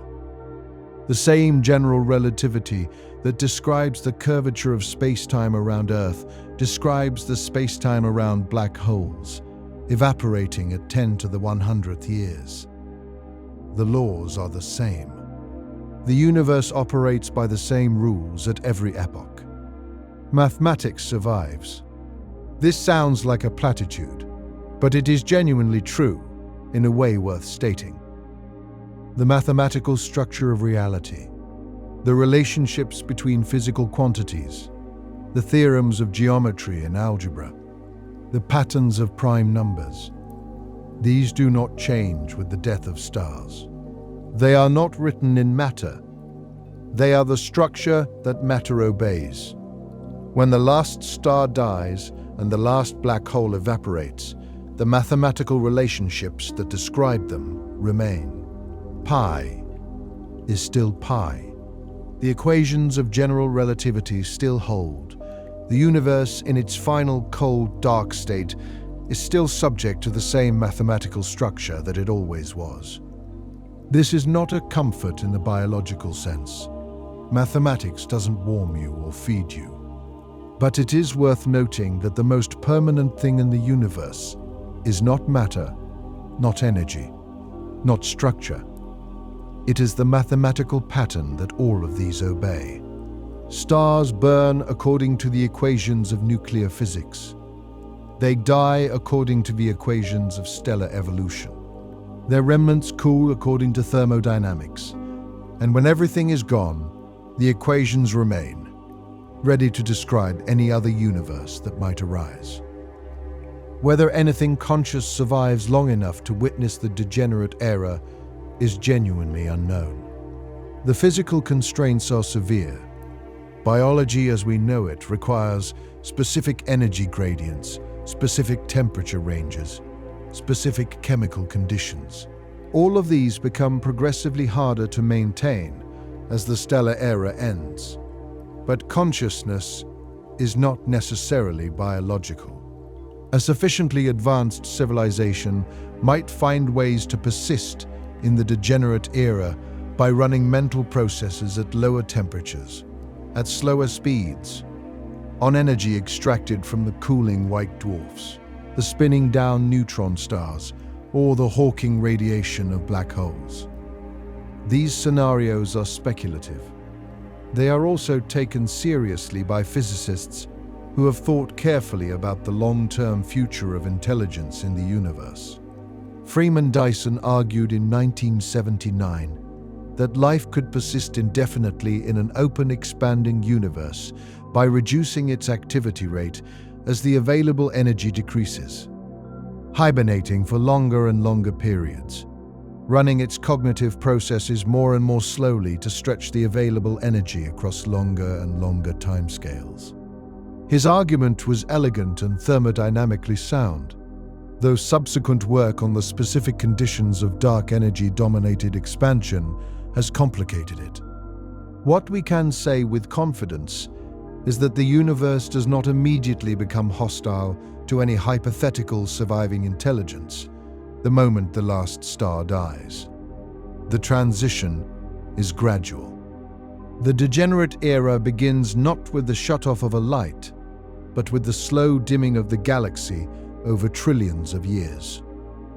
Any intelligence sophisticated enough to be thinking about these timescales would have had warning. The stellar decline is not surprising, it is calculable, and would have had time to prepare.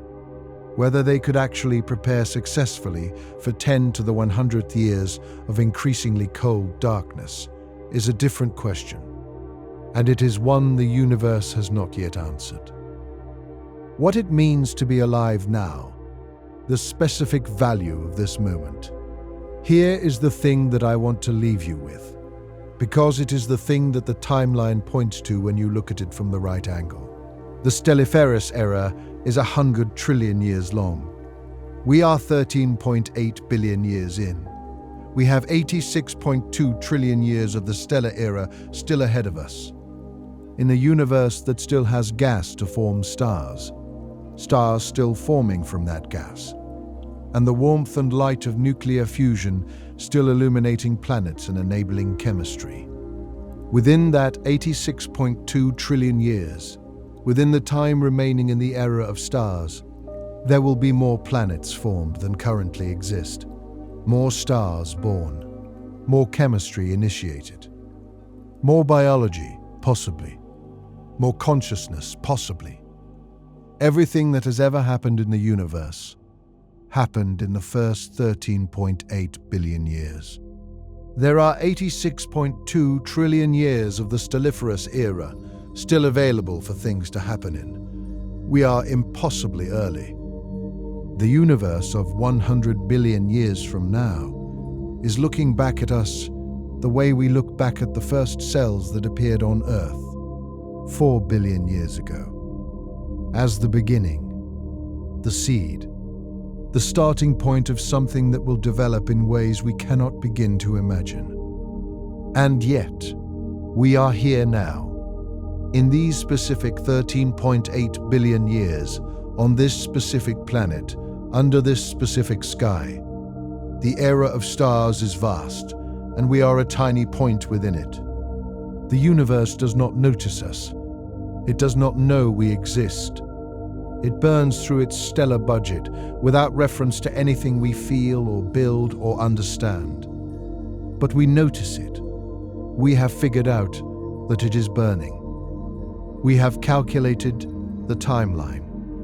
We know the rate of star formation, the lifetimes of different stellar types, the physics of white dwarf cooling, the mathematics of Hawking radiation.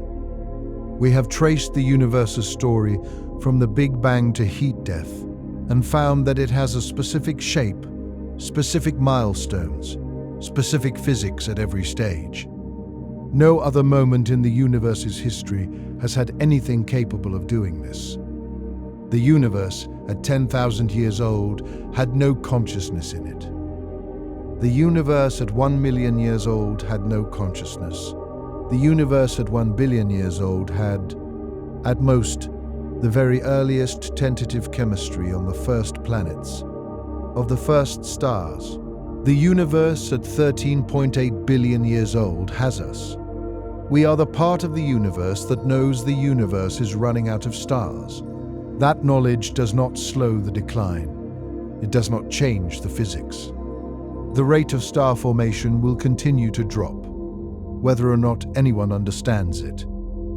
The last red dwarf will die on schedule regardless of whether any observer is there to record it. But the knowing matters, not to the universe, to us. The universe is running out of stars, and we are here, in the stellar era, aware of it, looking up at the light while there is still light to look at. Understanding the thing we are standing inside. That is not nothing. That is, in fact, something the universe has almost never had. A part of itself that knows what it is. The iron star, the universe's most patient endpoint. There is a fate awaiting the black dwarfs that almost nobody discusses. And it is one of the strangest endpoints in all of physics.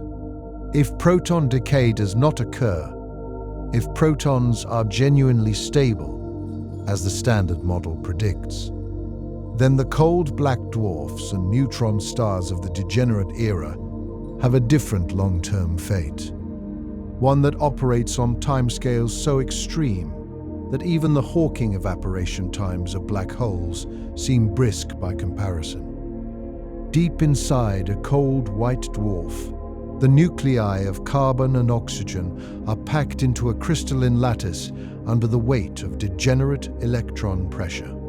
These nuclei are close together, much closer than in ordinary matter, and quantum mechanics operates on them continuously. One specific quantum process that applies is quantum tunneling, the ability of particles to move through energy barriers that classical physics would forbid them from crossing, by exploiting the uncertainty principle. Quantum tunneling is the process that enables nuclear fusion in stars. Protons in the stellar core tunnel through the electrostatic barrier that would otherwise prevent them from getting close enough to fuse.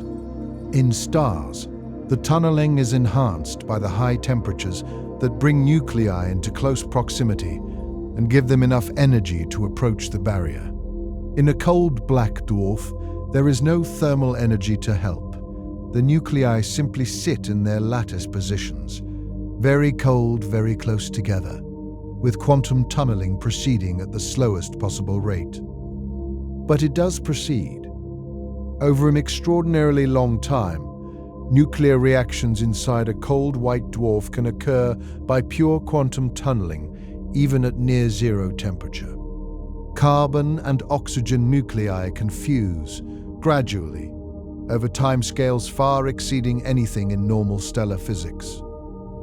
The endpoint of this process is iron.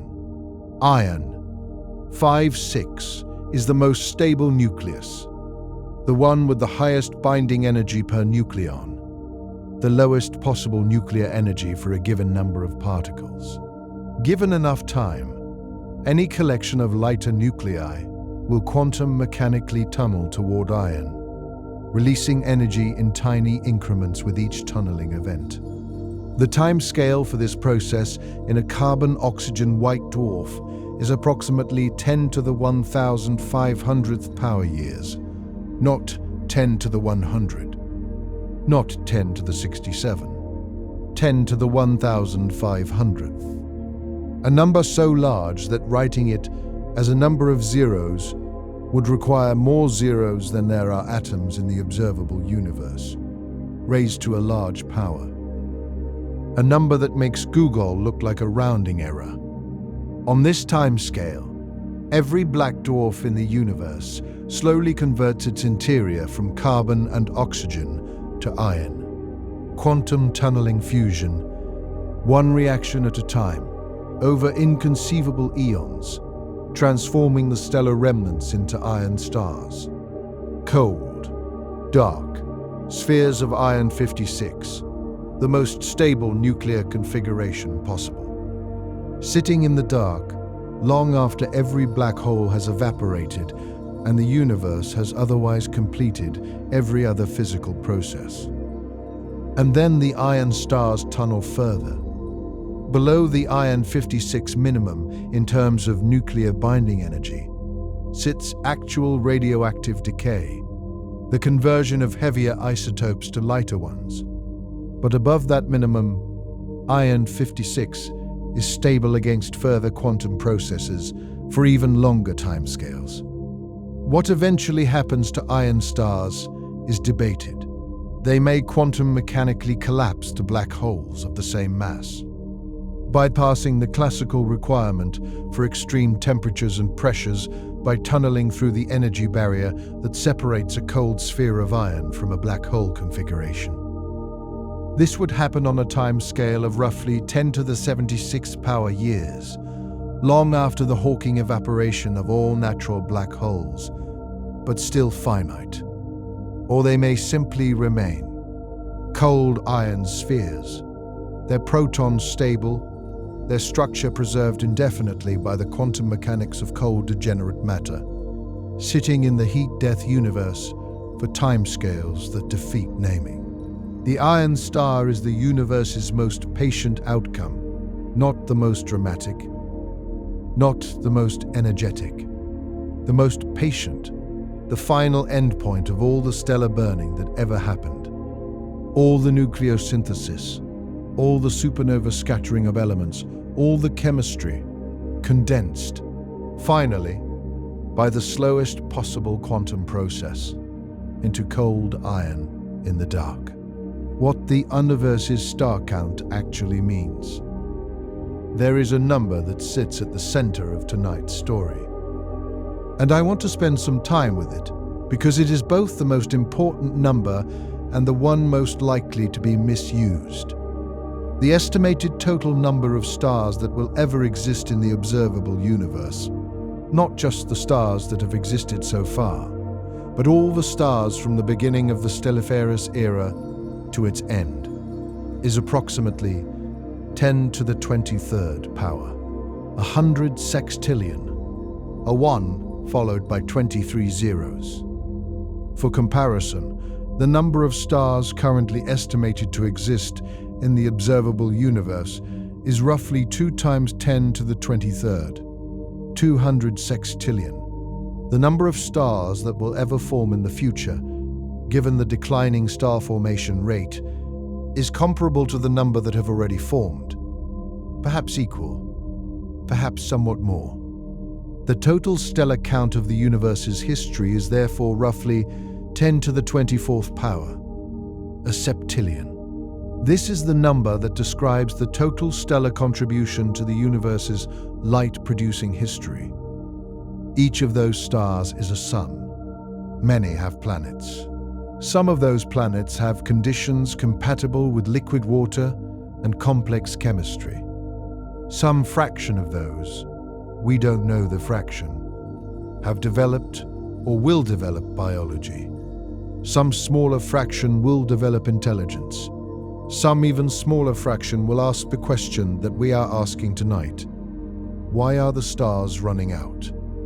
And whatever civilization asks that question, wherever they are in the Stelliferous Era, they ask it from the inside of the era of stars, surrounded by the fires that are producing the conditions for their existence. They ask it with instruments built from heavy elements forged in previous generations of stars. They ask it in atmospheres sustained by the energy of their local star. They are, in every material sense, made of star stuff and powered by star processes and thinking within the era that produces both. The question of why the stars are running out is asked by the products of stars, during the era of stars made possible. That is a specific kind of situation. It is the kind of situation where the universe is examining itself, temporarily, through the medium of organized matter that has become conscious. And it is available only during the Stelliferous Era, only during the time when stars produce enough energy for chemistry to become biology, to become consciousness. After the Stelliferous Era, the question can still be asked in principle by any consciousness that persists into the Degenerate Era. But the specific version of the question, why are the stars running out, can only be asked by something that exists while some stars still burn.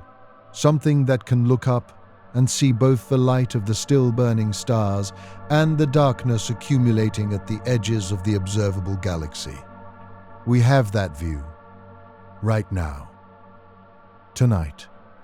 The Milky Way's specific star formation future. What our galaxy does next. Most of tonight has been about the universe's overall star formation rate.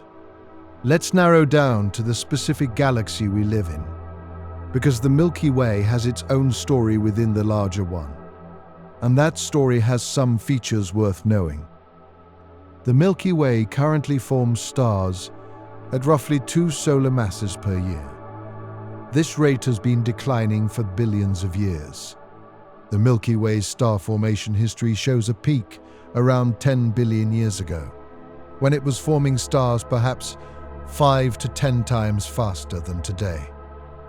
The decline since then tracks the overall cosmic decline in star formation, driven by the consumption of available cold gas in the galactic disk. The Milky Way's current gas fraction, the fraction of its baryonic mass that exists as gas rather than stars or stellar remnants, is roughly 10 to 15%, down from perhaps 80 to 90% in the early universe. Most of the gas that was in the Milky Way's initial inventory has been processed through stars and locked up in remnants. The gas that remains is not uniformly distributed. The highest concentrations are in the galactic center region and in the inner disk, where molecular clouds are more frequent and star formation remains relatively active. The outer disk, where the Sun sits, has lower gas density and lower star formation rates per unit area. The very outer disk is sparse in gas and almost devoid of active star formation. In the future, over the next few billion years, before the Andromeda merger, the Milky Way will continue forming stars at its current modest rate, slowly depleting its remaining gas. The rate will decline gradually, following the same thermodynamic constraint we've discussed. Gas is consumed and locked in remnants faster than it is returned or replenished. The Andromeda merger, roughly 4.5 billion years from now, will trigger a burst of star formation. A starburst, a rapid consumption of the combined gas supplies of both galaxies, as the merger compresses gas clouds and triggers widespread collapse. This starburst will be relatively brief by cosmological standards, tens to hundreds of millions of years, and will consume a large fraction of the remaining cold gas in both galaxies. After the merger and starburst, Milky Way will have much less gas available for future star formation. Post-merger, Milky Way will be a gas-poor elliptical galaxy. Its star formation rate will drop dramatically, perhaps by a factor of 10 to 100 from the pre-merger rate. What star formation continues will come from residual cold gas that escaped the starburst, from gas accreted from the circumgalactic medium, and from gas returned to the interstellar medium by dying stars. These sources are insufficient to maintain a high star formation rate. The galaxy settles into the slow, declining mode of old ellipticals. The Andromeda merger is thus one of the key events in the Milky Way's specific stellar history. Not just the astronomical spectacle of two galaxies colliding, but the burning of the last major gas reservoir available to either galaxy, the final major burst of stellar creation, after which the gas budget is largely spent and the decline to the end of star formation in our local system accelerates. Everything after the merger is borrowed time for star formation in our galaxy. The gas that remains will make a few more stars. The circumgalactic medium will contribute a little more. But the trajectory is set. Milky Way will run out of star-forming gas within a few tens of billions of years of the merger, leaving behind a population of stars of varying ages, slowly aging, slowly dying, slowly adding their remnants to the accumulating pile of white dwarfs and neutron stars. 3 trillion years from now, the Milky Way's stellar population is specific. At 3 trillion years from now, the Milky Way's stellar population has been substantially transformed. Every star formed in the first 13.8 billion years of the universe that was more massive than about 0.8 solar masses has died. This includes all the blue giants, all the A-type stars, all the F-type stars, all the G-type stars. The vast majority of what we would consider a normal star by the standards of today's sky. What remains alive from the original population is only the lowest mass stars, K-type dwarfs on the lower end of their mass range, and all the M-type red dwarfs. Everything else is a white dwarf, neutron star, or black hole. The white dwarf population is enormous. Roughly half the stars that have ever formed in the Milky Way are now white dwarfs. Most of them are carbon-oxygen white dwarfs from stars like the Sun. They have been cooling for tens of billions to trillions of years, their surface temperatures dropping from the initial 100,000 Kelvin of a newly formed white dwarf to the cold temperatures appropriate for their cooling age. At 3 trillion years, the oldest white dwarfs, those formed from the first generation of stars that died roughly 10 to 12 billion years into the universe's history, have been cooling for nearly 3 trillion years.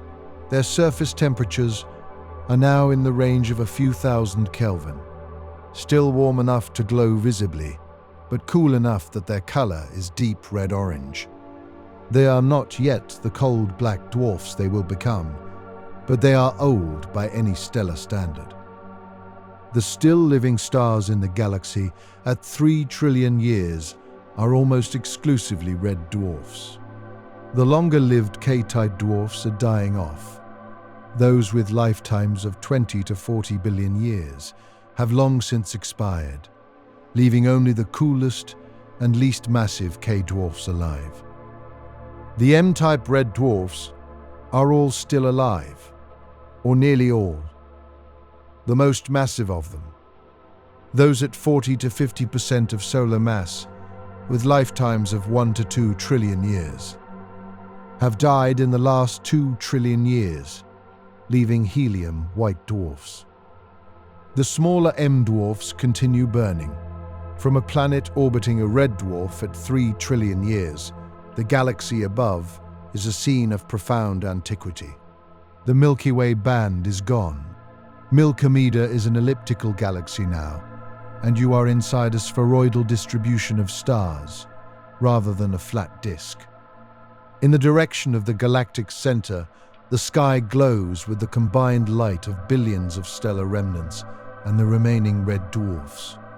The glow is red and infrared.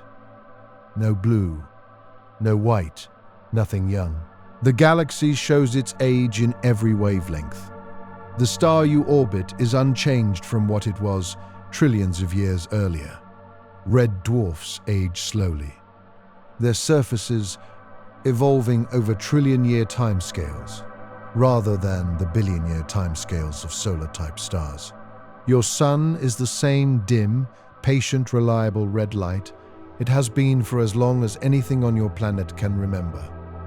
And the universe around you, the observable universe, to the degree that it is still meaningful to speak of observable distances, given how much dark energy has expanded, is even emptier of external galaxies than the Milky Way's local environment.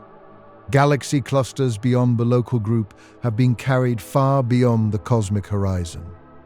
The local group itself has merged into Milky Way. The universe, visible from inside Milky Way, is Milky Way, and the darkness beyond. The specific last moments, what the last star experiences. Let's end where the Stelliferous Era ends, at the last star. It is 100 trillion years from tonight. The location is somewhere in the outer disk of what was once the Milky Way, a region now part of Milky Way's extended stellar halo, far from the dense central concentration of the old galactic core. The last star is a red dwarf, possibly one that formed 90 trillion years ago in one of the last cold gas pockets to produce stars. Possibly one of the original red dwarfs from the Milky Way's first billion years that has been burning patiently for 100 trillion years. It is alone in the functional sense. The nearest other star, another red dwarf, or perhaps a cooling white dwarf, is light years away. Space around it is silent, cold, and dark in every direction except the dim glow of the galactic concentration behind it, and the fading infrared of stellar remnants scattered through the galaxy's volume. The star's hydrogen supply is essentially exhausted. The fusion rate in its core has been declining for the last few trillion years as the hydrogen fraction dropped from the original 70% of stellar mass to near zero. The core is now almost entirely helium, processed from the hydrogen that once filled it. In the final phase, the star brightens slightly. A helium-rich core under degenerate electron pressure produces a slightly different internal structure than a hydrogen-rich one. And then the fusion reactions slow to a stop. The energy release that has balanced gravity for 100 trillion years is no longer produced. Gravity wins. The star contracts. The contraction heats the interior briefly, but not enough to ignite helium fusion. A low-mass red dwarf never gets hot enough for that. The core collapses to the densities of degenerate matter, the electrons providing the pressure that stops the collapse, and the star settles into its final state, a helium-white dwarf, roughly the size of Earth, cooling from an initial temperature of perhaps 50,000 Kelvin. The last nuclear reaction in the Stelliferous Era, the last fusion of hydrogen nuclei anywhere in the universe, occurs in this star's core in the final moments before the collapse. a proton carrying the kinetic energy of the thermal plasma in the dying core, tunnels through the electrostatic barrier to another proton, fuses, produces a deuterium nucleus, releases energy, and then there is no next one. The Stelliferous Era has ended, quietly, locally, in the outer halo of a galaxy that itself ended its major star formation 90 trillion years ago. With no witness, almost certainly, the chances of any surviving consciousness being positioned to observe the specific death of the specific last star are negligibly small. The white dwarf cools. The galaxy continues. The universe continues. Everything continues. In the cold and the dark, following the laws that produced the stars in the first place, all the way to whatever the ultimate endpoint of those laws turns out to be. Why the universe made so many small stars, and what it means. There is a question embedded in the stellar initial mass function, the distribution of stellar masses that nature produces when gas collapses, that has not been fully resolved, and whose answer has direct implications for how long the Stelliferous Era actually lasts. When astronomers survey newly formed star clusters and count up the masses of the stars within them, a consistent pattern emerges. The distribution of stellar masses follows what is called the Salpeter initial mass function, first characterized by Edwin Salpeter in 1955. This function says that for every star formed above a given mass threshold, more stars are formed at lower masses. The relationship is steep. For every 10 stars of one solar mass, roughly 30 stars form at half a solar mass. For every 10 stars at half a solar mass, roughly 40 form at a quarter solar mass, and so on. The consequence is that low-mass stars are overwhelmingly more common than high-mass stars, not just by a small factor, but by orders of magnitude. For every blue supergiant of 50 solar masses, the galaxy produces thousands to tens of thousands of red dwarfs. The universe prefers to make small stars. Not by intention, the physics of gas collapse and fragmentation naturally produces this distribution. But the preference is real and consistent. This preference has a direct implication for how long star-powered activity continues in the universe. If the universe made stars uniformly distributed across all masses, the stellar era would be dominated by massive stars and would end within a few billion years, the lifetimes of massive stars. But because the initial mass function strongly favors low-mass stars, the universe's stellar population is dominated by red dwarfs with trillion-year lifetimes. The skew towards small stars is the reason the Stelliferous Era lasts 100 trillion years rather than 10 billion. The universe, by the particular physics of gas fragmentation, accidentally extended the era of stars by a factor of 10,000 compared to what it would have been if massive stars dominated. This means that the era of stars, the era that makes life possible, that provides the energy gradients for chemistry and biology, is far longer than it had to be. The specific physics of Jean's mass, the minimum mass for a gravitationally unstable gas cloud, and the turbulent fragmentation of molecular clouds happen to produce a distribution that weights heavily toward the patient, long-lived end of the stellar mass range. If the Jean's mass physics was slightly different, if gas clouds fragmented differently, the initial mass function might favor higher masses. The stellar era might be 10 or 100 times shorter. It is not shorter. The distribution is what it is, and what it is favors red dwarfs.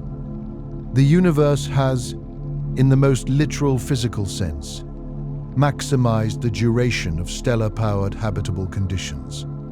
Not by design, by accident of the same physics that governs how gas moves. The 100 trillion year Stelliferous Era is a consequence of this accident. And everything that will ever live in the universe, everything from the first organisms on the first planets to the last biology that persists near the last red dwarf, benefits from it. The question at the end of the Amiverse, and the answer it can't give. There is a specific question the universe cannot answer about itself. And it is worth naming it plainly, because the whole topic of stellar death eventually leads here. Will anything know? Not in the sense of consciousness or awareness, persisting until the very end.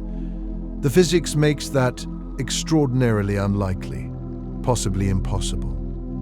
But in the sense of any record, any information, any trace of the fact that for 100 trillion years the universe was full of burning stars and warming planets, and, in at least one case, organized matter that thought about its own existence. Physics says that information is conserved. The black hole information paradox, the debate over whether information that falls into a black hole is truly lost, which occupied Stephen Hawking and other physicists for decades, was largely resolved in favor of information preservation. Hawking radiation, it appears, carries information about the matter that formed the black hole. The information is scrambled, nearly unrecoverable, but in principle present. So the universe keeps records. The Hawking radiation emitted by the last evaporating black hole, at 10 to the 100th years, carries within it information about the matter that formed that black hole. Matter that was once stars, planets, possibly organisms, possibly technologies, all scrambled through the thermodynamic processing of black hole formation and evaporation, but still, technically, informationally present in the final radiation. Whether any intelligence could ever recover that information and reconstruct the history of the Stelliferous Era from it is a different question. The information is there in principle. Accessible in practice, almost certainly not. The scrambling is too thorough, the encoding too diffuse. The universe has a record of itself, but not one it can read back.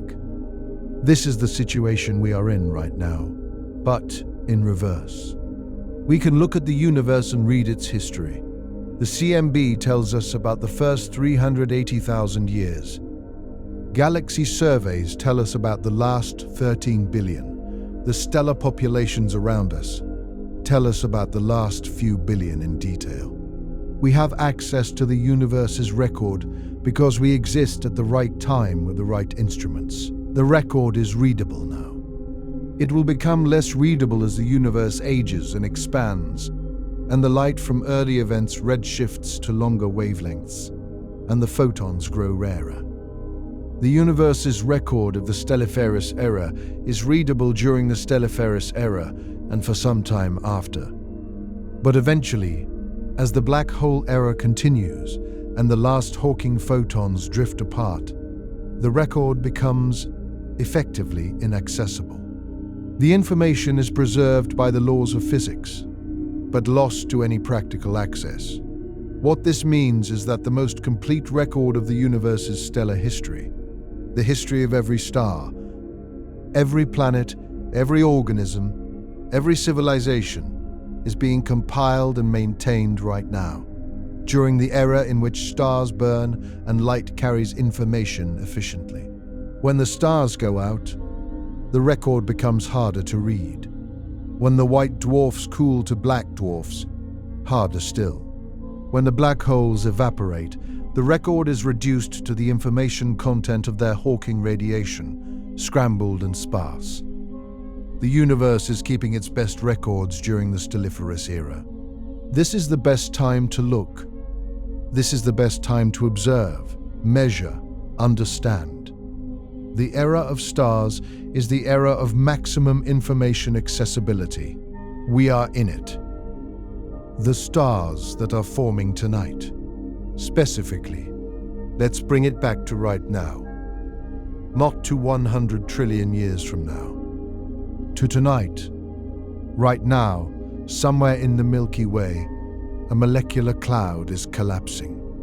The collapse began weeks or centuries or millennia ago.